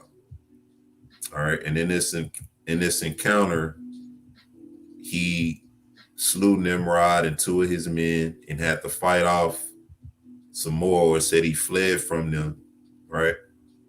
He took the garments into his house and he concealed them. And then it goes into detail about when we read the scripture, when it says, you know, when Esau came in and he was faint, you know, and it said that Jacob asked him, or Esau asked Jacob for some food. And he said, I'll give you the food if you give me your birthright. And Esau said, what good is a birthright to me, seeing I'm about to die? Right now we got some understanding as to why he said that. You know, before that, we would assume that Esau went out to hunt and he just stayed out there till he almost starved to death or something. Because he had said he had just came back from hunting. But in that hunting encounter, he ended up almost losing his life, you know, because he slew Nimrod. Nimrod was jealous of him. And in that encounter, it said he took the garments and hid them in his house. But then it said that in verse 12, he said, Behold, I shall die this day, and wherefore then do I want the birthright? And then it says, and Jacob acted wisely with Esau in this matter. And Esau sold his birthright, for it was so brought about by the Lord. So a lot of people, Christianity, you know, they'll tell you that Jacob stole his brother's birthright, stole Esau's birthright, you know, but even in that account, it doesn't, you know, if you read the account, you will see that that's not the case. And in this case, you see that that's not the case. But what we do see is that Esau stole the garments, all right? Like y'all been saying. So one of the benefits we saw from these garments is that upon possessing these garments, one will become powerful, right? And be able to rule, which is, if you trace the garments, everybody who did possess them, that was pretty much their position. Right? They held some type of rulership or high position in the earth to where they were held in high regard. And so we see Esau took the garments, all right? And so could these garments be a part of those goodly, pleasant things that the Most High is speaking of? You know, could these garments still hold some significance today? You know, who's in control today? You know, Mr. Born Bowl said, did Esau know that? That's something else to wonder about. Did Esau know? And that goes back into the appearance of these garments. You know, We know they were made by the Most High, and it said that they were coats of skins, you know. But what y'all got to say on that? For me, it makes you wonder what were these things and how people were able to look at them, identify them, and then want to steal them. You see what I'm saying? Because it had to look a certain. I'm only speculating because, as I said earlier, you know, making the connection between the garments and him uncovering his father. There's gaps in there that would be. There's hurdles that you need to jump over, but you can maybe make it work in your mind. But the garments had to look a certain way because everybody always wanted to take them. Now, to the sister's point, Sister Born Bold, the way that Esau was moving would suggest that he probably didn't know, possibly. But you know, I'm speculating, and I'm gonna go on record admitting that, because how he moved was like, okay, I'm gonna go and beg my dad for my blessing. When you just stole the garments that once you put on these garments, you could rock out on anybody and do whatever you want. Mind you, that wasn't Nimrod, that the same dude that built the Tower of Babel. Yeah.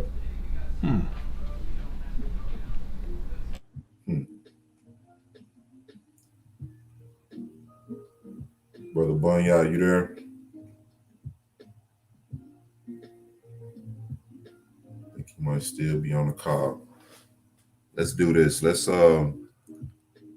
break off one more time and come back. We're gonna get into some closing comments. I want to see what some of the brothers and sisters in the chat got to say. All right. So as always, you know how we do. Put this link in here. Anybody want to chime in and get their thoughts on the cheat codes? All right. While we doing that, we'll take a break. Shalom and blessings, brothers and sisters. Be right back.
Shalom and blessings. Welcome back. I want to thank you, brothers and sisters, for chiming in.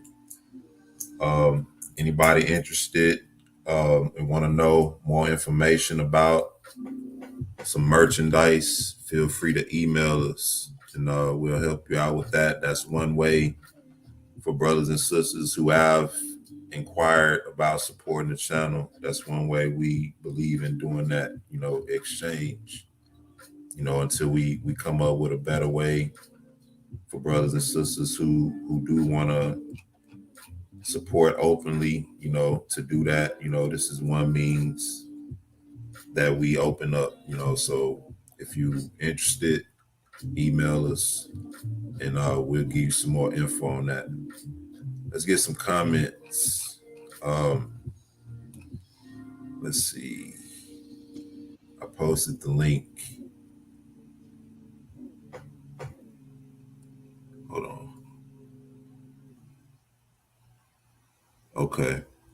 So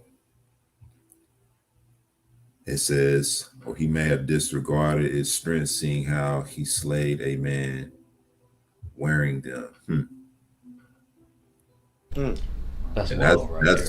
that's another thing too, and that goes into it, the concept of who's wearing it. Like when Nimrod was, it did mention him at a certain point, that God elevated him and blessed him, but then he went into another area. He didn't recognize that it was the Most High blessing him. And he committed these acts. So that's a powerful observation. Let me see. Got motherfucking white boy in this Brother Yash. Oh damn, you mess yours up? What's going on, Brother Yash? He was fucked up. You know what, bro? You know what comes to mind, man? What I'm thinking about. I was watching this picture where it was talking about the matrix of leadership. Right? Yeah. This matrix of leadership. I think the most high for this is the matrix of leadership didn't really have anything significant that it did to the person. It was just a symbolization of one who was in charge, or one who was at ruling. Yeah. Initially, that's what the garment may bring forth, that leadership initially, but it doesn't endow one with certain abilities. So you're saying a person who does possess them has to be in a certain frame mentally, spiritually, in order for those garments to be fully beneficial. Now, them and then another thing is, them wearing the garments, does it do something to them, or does it do something to the people around them that see them wearing the garment? It may be, it may be something that the garment puts off towards others that make them complicit towards you being in a leadership role.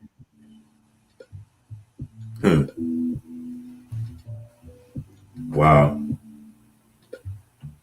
What you think, Brother Cleo? Brother Yash, what's going on, man? You kind of came in, kind of jumped in there a little bit. That's definitely possible.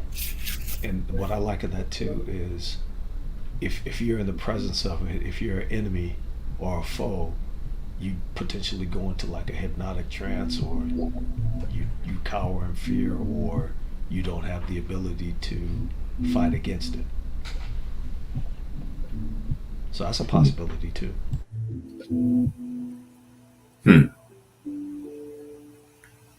Brother Yash, you good?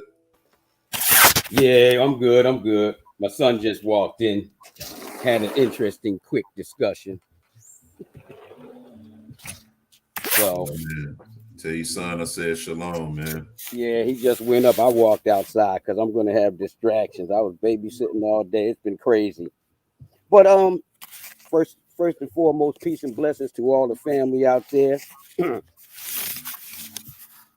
This garment discussion is one that it's like a 20-year discussion I've been having with even brother Dion Solly, who was on here. And what it broke down to, this breaks down into the conclusion we came up with, or the never-ending discussion is like it breaks down into the blessing in the birth. And whoever puts those garments on, that gave you the abilities of the Most High's chosen. And I believe that going back, we was discussing earlier about how it was the Most High's will that Jacob got the birthright, how he got it, because they be saying that he stole it. And just like I believe it was the Most High's will that Nimrod got that garment, because nobody put it on. Everybody knew what it was about. Nobody put it on. When Ham stole it, he kept it a long time, and nobody put it on until Nimrod had it. So it was a matter of value. And the question was, do you think that Esau knew?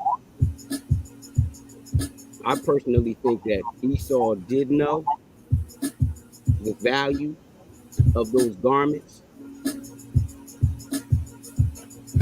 And that's why the Most High said he despised the birthright. And these are just thoughts that we put out there. Anybody else can add,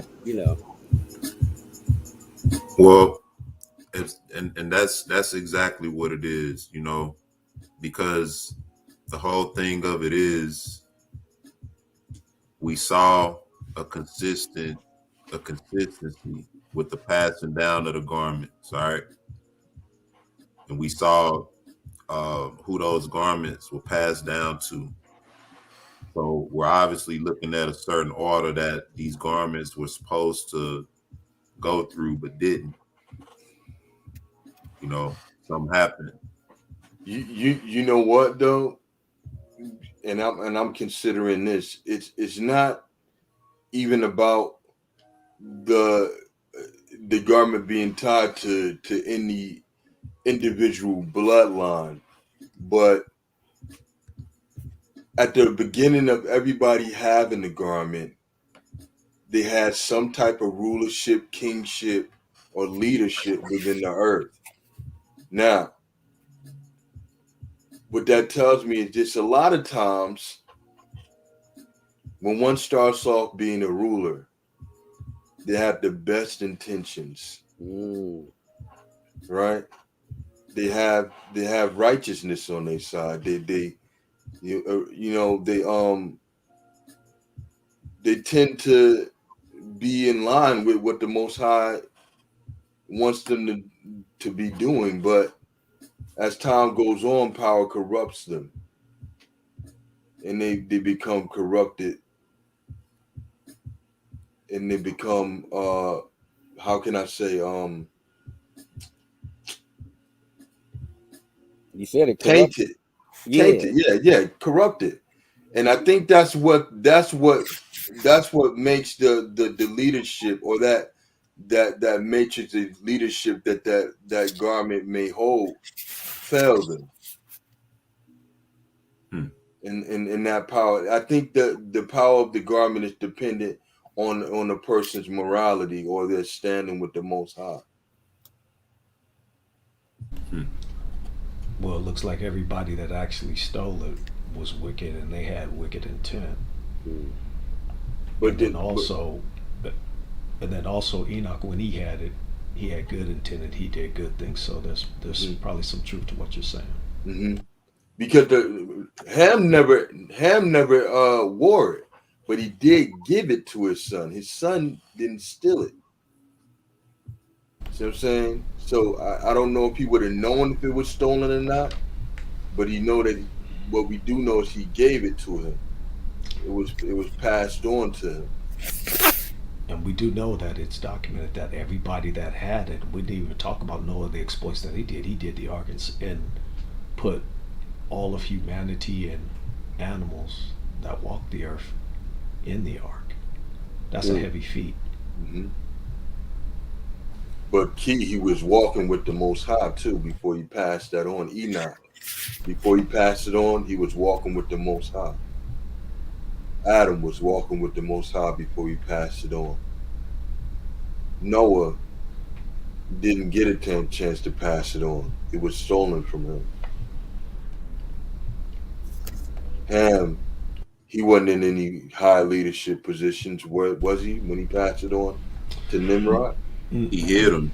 He hit him, but he gave it to Cush, and I mentioned the Cushite, the kingdom of Cush. If you look that up, and that was a mighty kingdom that's normally downplayed, but it was in existence for a good while. Now we know what he did when he possessed those garments was he established the first he established the very first sin that when you read the 10 Commandments, when you read the covenant, it tells you not to break, which is not to bow down and make any idols, you know. And so with that power, he established something in the earth that became sort of contagious, so to speak. You know, he created a way for everybody in the earth to worship an idol, you know, or to worship something that they can create with their own hands, because that's the root of it, you know. But he had absolute power, and he was able to do that. Well, Absolute power.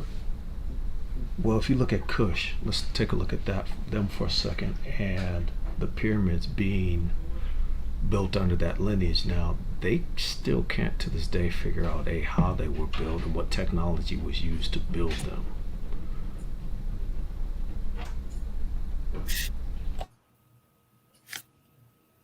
I don't think they ever will figure it out.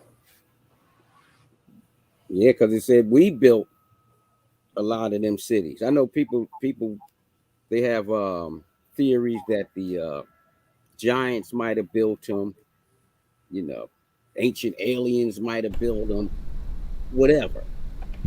But only account I see is where it said we built it. It said we built up Python, and we built up Ramses, and we built up these certain cities of storehouse, you know, the storehouses for them.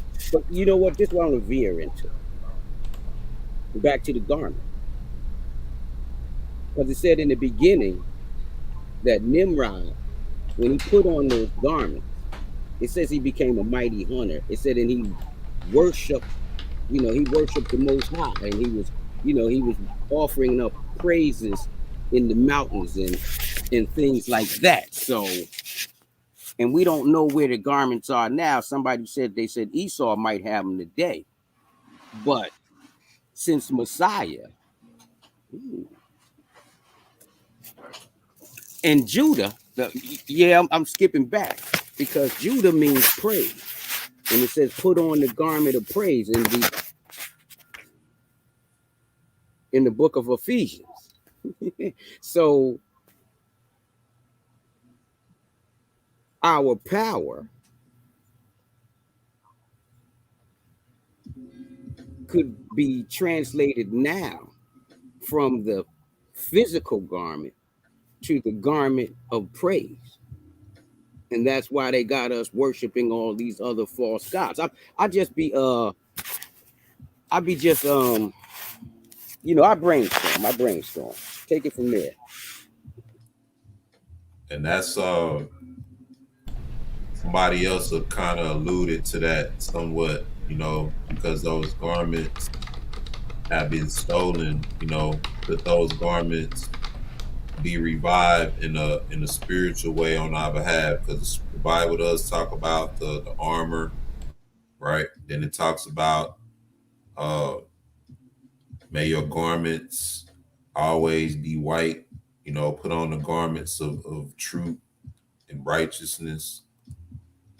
But that's just one of the many things to consider with this, you know. Like I said, we don't have it all figured out, you know, but we know that these garments hold some significance that has been hidden from our people.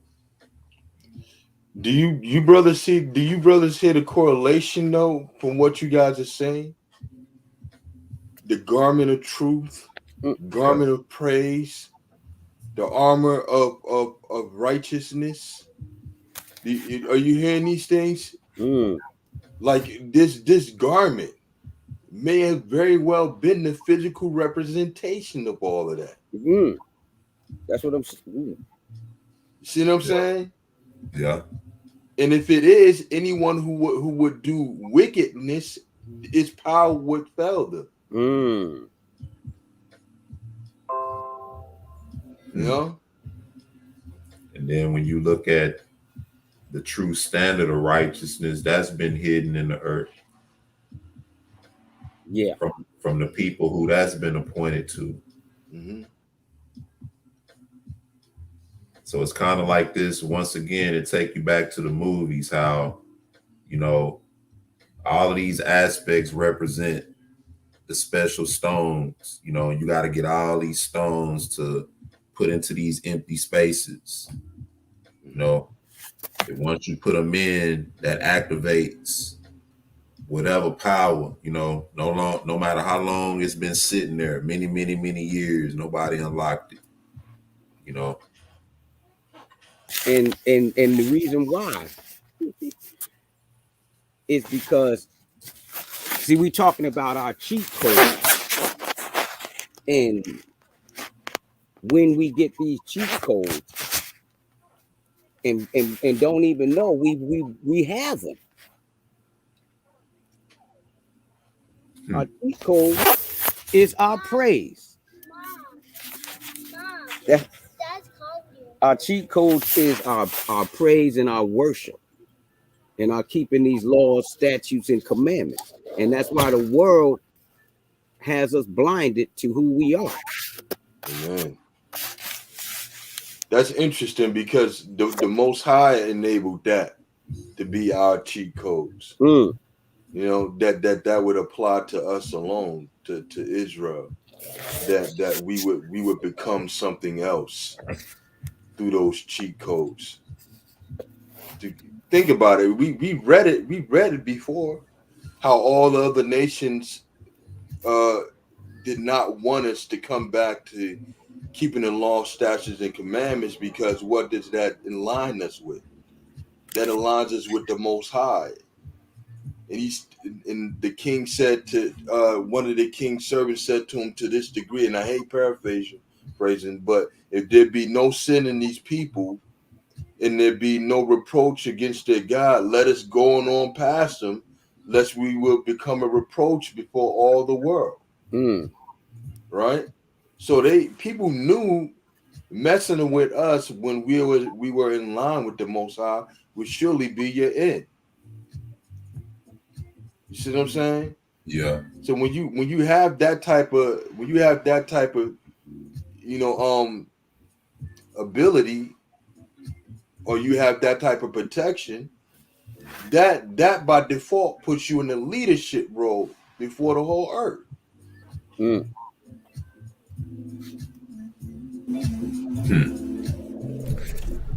So let me put into context what was just said, because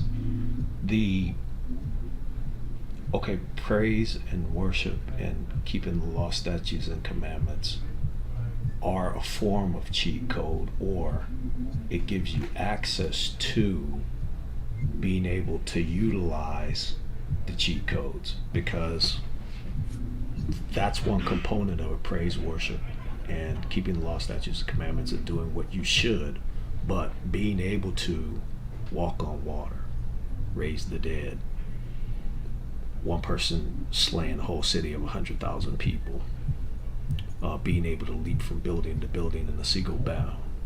That's a cheat code.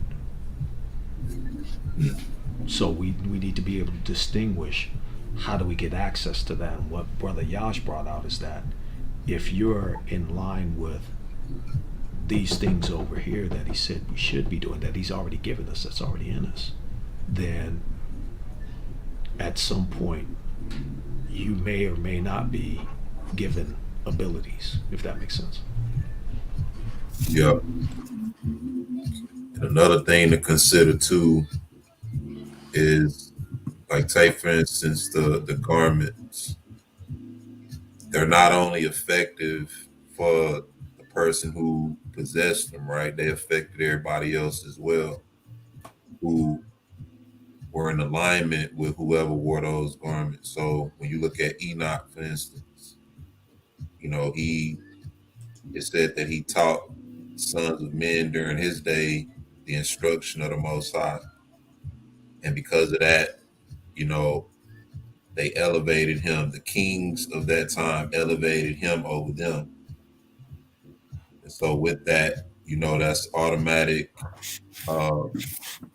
benefit, that's automatic coverage for whoever is submitted to that leadership. So just imagine that being in our people, being in one accord in that aspect. You know what my thing is, because when I work in the utility field when I'm working, and so I'm always on people's property, and so I used to pray when I was out there every day, Father, if a gang of these devils come and attack me, I don't care if it's 9, 10, or 100. Let me not be defeated. Let me take them all down. I don't care how many it is, and I don't care what kind of weapons they have.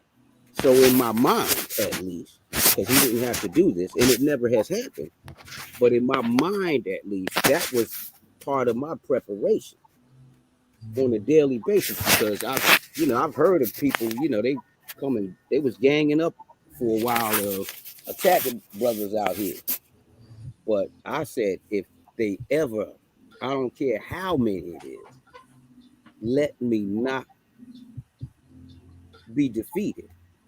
So a lot of it, and like I say, it never happened, but a lot of it will also have to do with your faith being in activation. If you believe, are you asking him according to his will? I know it ain't his will, or that 100 mugs or 10 mugs or 5 or even 1 of these devils come and attack me and conquer over me, because I claim my authority as an Israelite, as his son. And that's just me. Brother Hal brought up a good comment dealing with Samson. And I guess I'm looking at this from a lot of different angles. Hold on.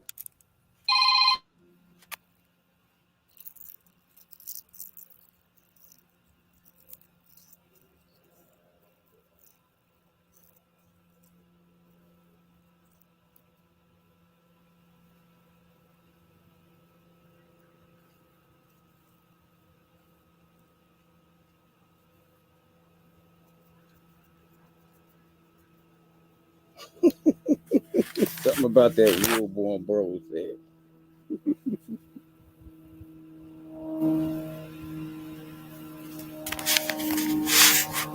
All right. So Brother House talking about Samson, right? And he said, was it his hair or was it the Ruach HaKodesh coming on him? And think about this with Samson. Think about a lot of the stuff he did prior to even having his hair cut. You know, Samson wasn't necessarily the most righteous man. You know, he had a lot of strength. And like most men with a lot of strength, they use that strength to pretty much, you know, their benefit. You know, he had a lot of different women. And that ultimately became a downfall for him because it was the right woman, quote unquote, that convinced him to do what he wasn't supposed to do. And that thing is what caused him to lose his power, which is clipping his hair. So that's an interesting question, you know. You say how both, however, once he lost his hair, he lost his power. Now, I'm saying because situations like this will cause people to idolize certain things, you know. You hear a lot of people say, a lot of black people say, you know, it's power in our hair, you know. It's power in our hair. It's strength in our hair, and you know, and how we do our hair and all this kind of stuff. And we make a big thing about it, you know, but then that's sort of idolizing something to a degree, you know. But what would y'all say? I would agree. Hey, do me a favor before we even get into, could you post the link in the private so I can send that out? Yeah, absolutely. Yeah.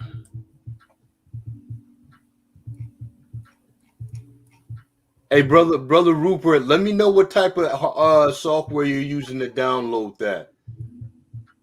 The series. Can I read? I just posted Judges 16 and 28, and I want to read that because the question was asked, and I kind of answered it, but I want to answer it this way also. So 16 and 28 reads, "And Samson called unto the Lord and said, O Lord God, remember me, I pray thee, and strengthen me, I pray thee, only this once, O God, that I may be able to avenge of the Philistines for my 2 eyes." 29, and Samson took hold of the 2 middle pillars upon which the house stood, and on which it was borne up, of the one with his right hand and one with his left. And then he proceeded to bring the whole house down and kill everybody, and that had nothing to do with his hair. So that's why the answer was both, because the strength was in his hair, but then he did what he was supposed to. He called upon the Most High for vengeance, and he destroyed them because he asked for power and the Father gave it to him. So he knew ultimately where his power was. So it was like a physical sort of representation, so to speak.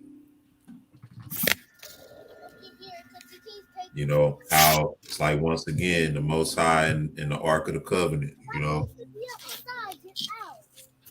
It wasn't the Ark itself, you know, it was the magnitude that the Most High put behind the Ark and the obedience to his will and everything that allowed that to be beneficial and powerful on our behalf. But anybody else on that? Well, I just got something from the brother from Lion Warrior of Yah or Yah, and it's pretty interesting. I want to read this to you brothers, and it's from 2 Baruch 6 and 1 through 9. All right, So he says, I tried to share this during the broadcast today, but my comment was missed. Check out this scripture passage. This was an awesome revelation to a mystery to most. All right. So 6:1 it says, and it came to pass on the morrow that, lo, the army of the Chaldees surrounded the city. And at the time of the evening, I, Baruch, left the people. And I went forth and stood by the oak. And I was grieving over Zion and lamenting over the captivity which had come upon the people. And lo, suddenly a strong spirit raised me and bore me aloft over the wall of Jerusalem. And I beheld, and lo, 4 angels standing at the 4 corners of the city, each of them holding a torch of fire in his hands. And another angel began to descend from heaven, and said unto them, hold your lamps, and do not light them till I tell you. For I am first sent to speak a word to the earth, and to a place in it what the Most High has commanded me. And I saw him descend into a holy of holies, and take from there the veil and holy ark, and the mercy seat, and the 2 tables, and the holy remnant of the priests, and the altar of incense, and the 48 precious stones wherewith the priest was adorned, and all the holy vessels of the tabernacle, and he spoke to the earth with a loud voice, earth, earth, earth, hear the word of the mighty Elohim, and receive what I commit to you, and guard them until the last time, so that when you are ordered, you may restore them, so that stranger may not get possession of them. For the time come when Jerusalem also will be delivered for a time, until it is said that it is again restored forever, and the earth opened its mouth and swallowed them up. Now, from what I can gather from this, pardon me, from what I can gather from what we just read is that the tabernacle, the ark is in the possession of the angels, along with all the other stones. Now, it's funny because I kind of get a notion of what you're getting to. There are things that the Most High possessed or gave power to, and a good example of this, I have a book that deals with the lost acts of the holy apostles, and it gives a testimony about one of the prefects during the times when the Most High sent the disciples out to preach the gospel, right? They came unto the Roman prefects, and one of them gravitated to the words of Peter. And anyway, because of that, he ended up selling all that he had and giving to the poor. And once he did that, the emperor called him up. And so he went on a journey, but he didn't have any money. He gave everything he had away. So his wife found 2 gold coins. And while he was on his way, he took those gold coins and he found two men on the side of the road fighting over a stone. And so he went down and he asked them why they were fighting. And they said that they found this stone and one of them said he found the stone, and he said, because the other dude is bigger than me, he took the stone from me. So they fighting over it. And so the dude said, okay, I'll tell you what is this stone? And neither one of them knew what it was. He gave each one of them a gold coin apiece. for the stone.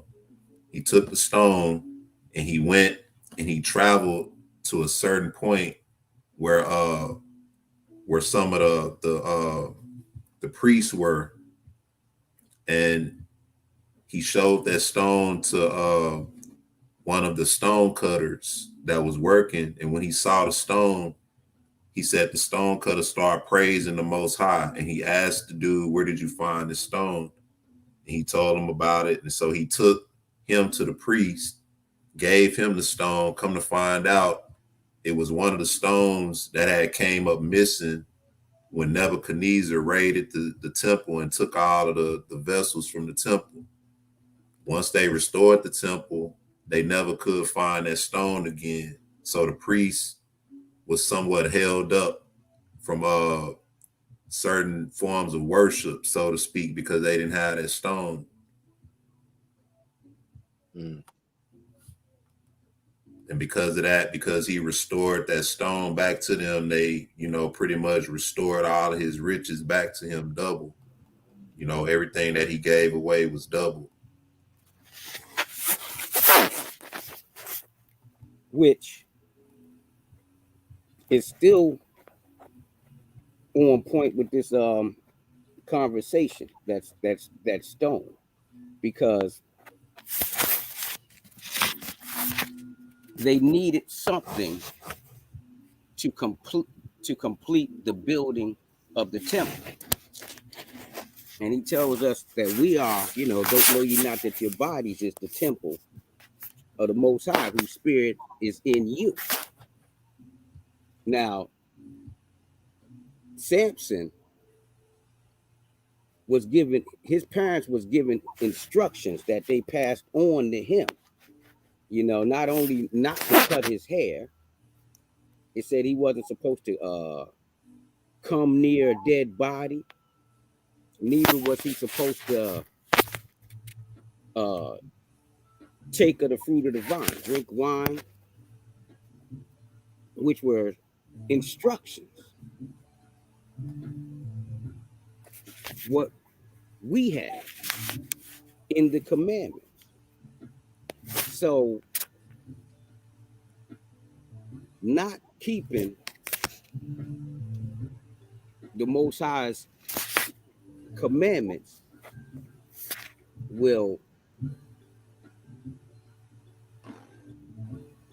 block him from giving you those cheat codes. Now, I hear what Brother Cleo saying about us getting them. Yeah. And I think one of the main things that's keeping us from getting them is that our nation, our house is divided. We don't have unity. We're all over the place.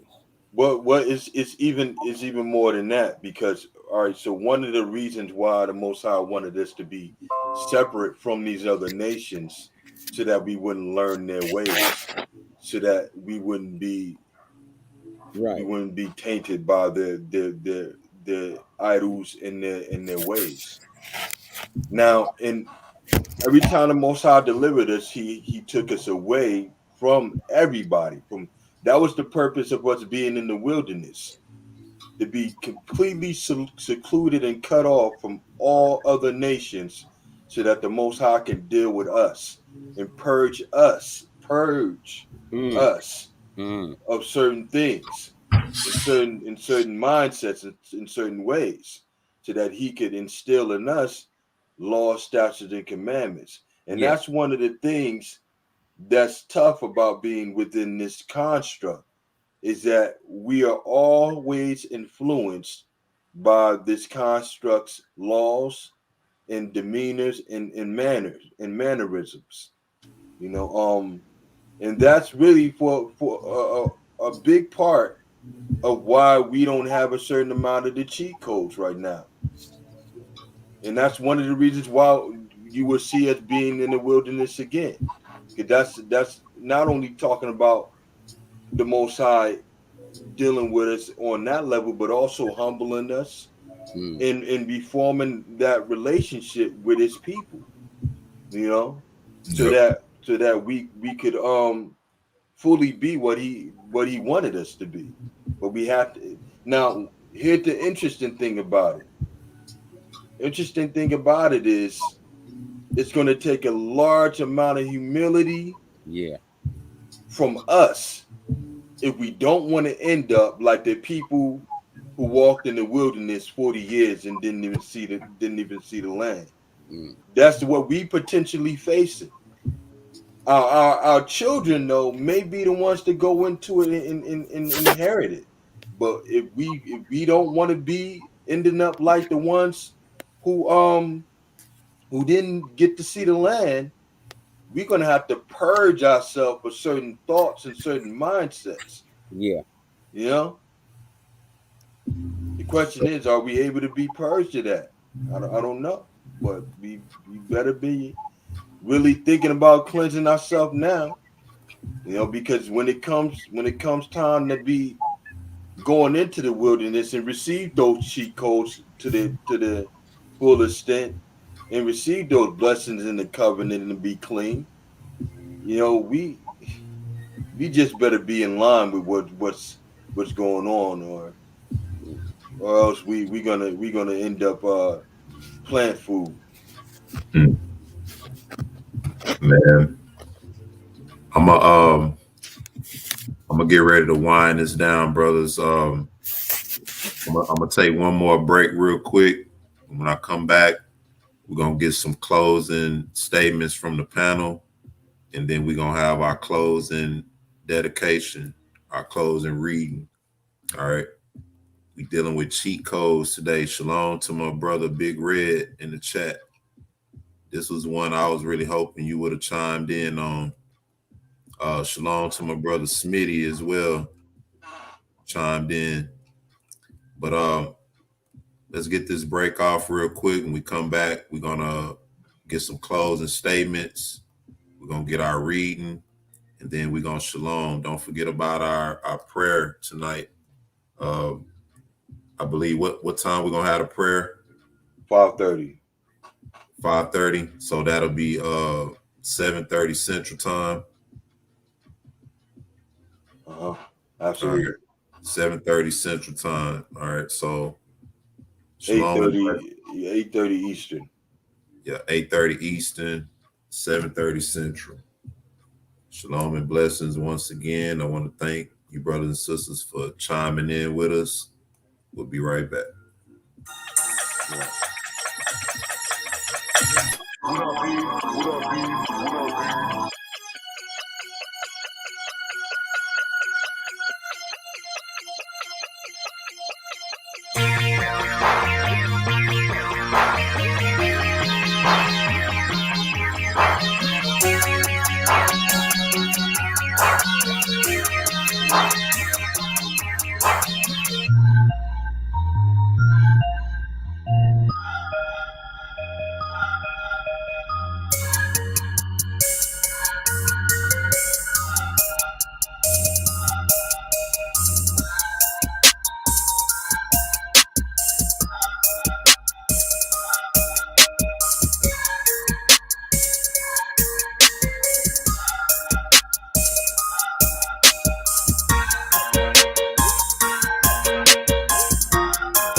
Shalom, shalom, and blessings. Welcome back. We're talking about cheat codes. All right. And what we're gonna do now is get some closing remarks from the panel. But keep one thing in mind, one thing that's for sure when it comes to cheat codes, the Bible and other passages, and I believe it's in Baruch, it tells us that happy are we, Israel, because the things that are pleasing to the Most High are made known to us. And in many other passages, we can read where it's basically telling us that everything that's pleasing to the Most High is given to us. All the instruction, all the covenants, all the blessings, wisdom itself, the spirit of wisdom itself, the Most High appointed that spirit in Israel. All right. And when you read the book of Deuteronomy, it said that the laws and the commandments will be our wisdom in the sight of the nations. And so that's just sort of circling back around to the holistic concept of this cheat code. We can go on and on about this, and we'll have another discussion on this too. I want to try to maybe get Brother Big Red in there early when we have another one. But just being central to our people, one thing we know we can all do is repent, call on the Most High, and turn in our hearts toward the Most High. That's the ultimate cheat code that we as a people have now. That's something we can all understand now. Everything else, we'll understand it. We playing around with it, trying to figure it out. That's just us, doing what we can do. These are our records to come in and try to sift through. But I just want to say our ultimate cheat code as a people together is coming together, turning our hearts to the Most High, repenting from our wickedness, and calling upon him in a pure heart with the intent to learn his instructions so that we can live these things out in the earth. Shalom and blessings, Brother Shafar. How you doing, bro?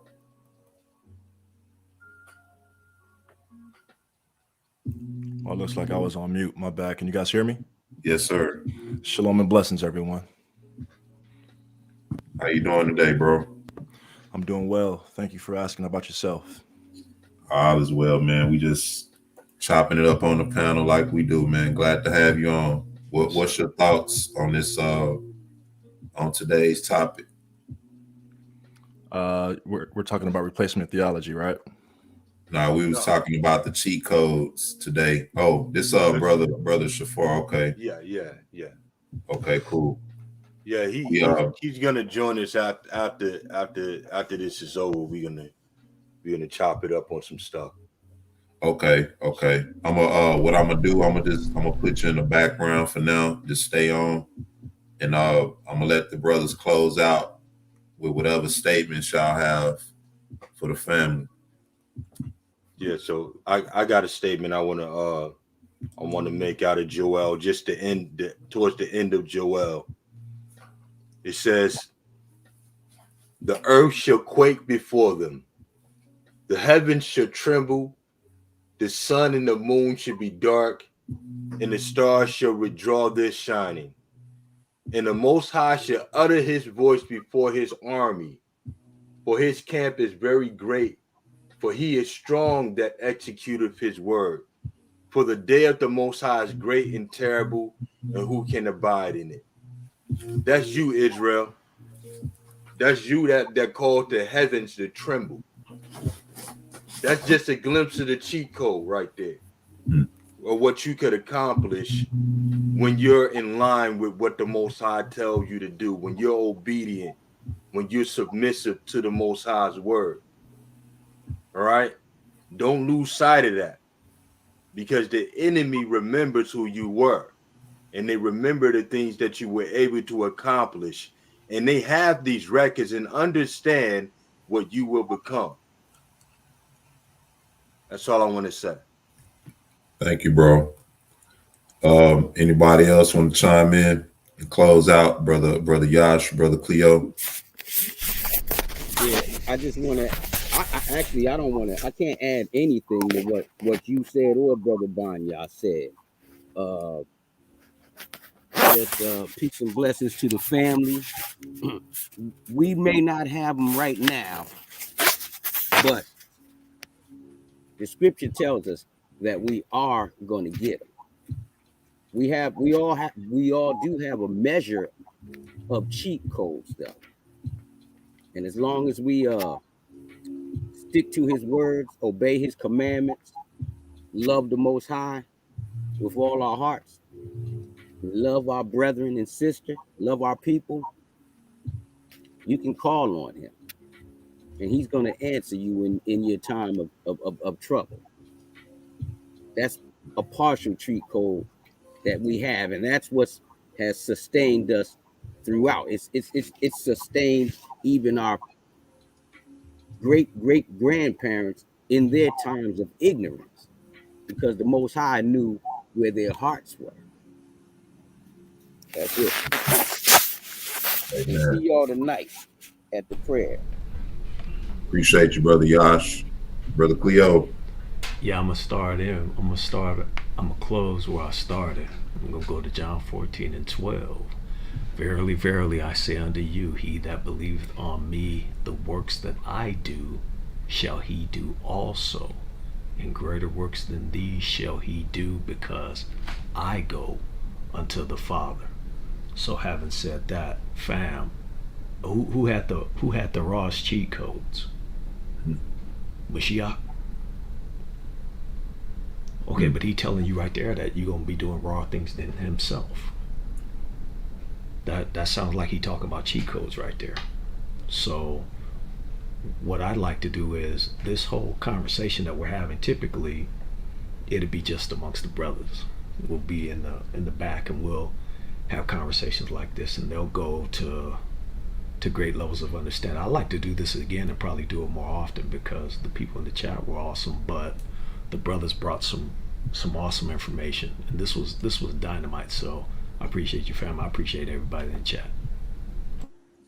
Thank you, brother Cleo. I want to thank my brother Bunya, my brother Cleo, my brother Yash for joining in. Sister Bornbow, she had a closing passage in the book of Psalms 137, verse 5 through 6. It says, if I forget thee, O Jerusalem, let my right hand forget her cunning. If I do not remember thee, let my tongue cleave to the roof of my mouth. If I prefer not Jerusalem above my chief joy. I want to thank you for that, sis, letting us know once again where the Most High's heart is with his people, you know. And so we're claiming our word back, we're examining our records, and we're finding some things out. Not only are we the Most High's chosen people, but because of that, we have some access to some things, right? It's already a secret enough that we don't understand our Constitution.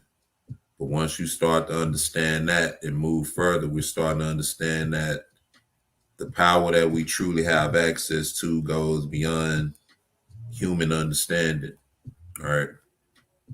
So much so that you have the powers that be trying to mimic it in their own way. But this is our closing reading for today.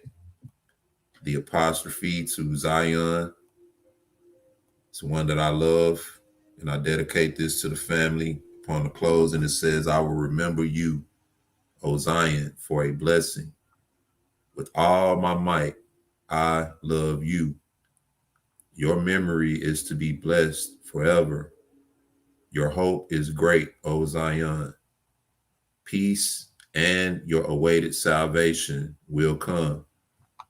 Generation after generation shall dwell in you, and generations of the pious shall be your ornament. They who desire the day of your salvation shall rejoice in the greatness of your glory. They shall be suckled on the fullness of your glory, and in your beautiful streets they shall make tinkling sounds. You shall remember the pious deeds of your prophets, and shall glorify yourselves in the deeds of your pious ones. Cleanse violence from your midst. I always have to highlight this when we get to this part. Cleanse violence from your midst, lying and iniquity. May they be cut off from you. Your sons shall rejoice within you, and your cherished ones shall be joined to you. How much they have hoped in your salvation. How much your perfect ones have mourned for you. Your hope, O Zion, shall not perish, and your expectation will not be forgotten. Is there a just man who has perished? Is there a man who has escaped his iniquity? Man is tried according to his way. Each is repaid according to his deeds. Your oppressors shall be cut off from around you, O Zion, and all who hate you shall be dispersed. Your praise is pleasing, O Zion. It rises up in all the world. Many times I will remember you for a blessing. I will bless you with all my heart. You shall attain to eternal righteousness and shall receive blessings from the noble. Take the vision which speaks of you and the dreams of the prophets requested for you. Be exalted and increase, O Zion. Praise the Most High, your Redeemer. May my soul rejoice in your glory. I want to say shalom and blessings to all my brothers and sisters, my kinsmen according to the flesh, who are Israelites. I pray that the Most High will bless you and reward you for the time that you spent today with the family and with the panel. I pray the Most High blesses you and keeps you. Don't forget about tonight's prayer. All right, 7:30 p.m. Central, 8:30 Eastern time. All right. Bring your prayer requests, whatever you got in mind, if anything, and if not, just come in and just pray with the family. I want to thank my brothers once again for joining in. Brother Yash, Brother Bunya, Brother Cleo, Shalom and Blessings, Brother Apostle, Brother Curtis Lewis, aka SCM4. Shalom to you. Thank you for joining in with us. On that note, sisters and brothers, I want to say shalom and blessings. May the Most High be with you, bless you and keep you, protect you, provide for you, and do everything that he promised to do according to this word. Shalom and blessings.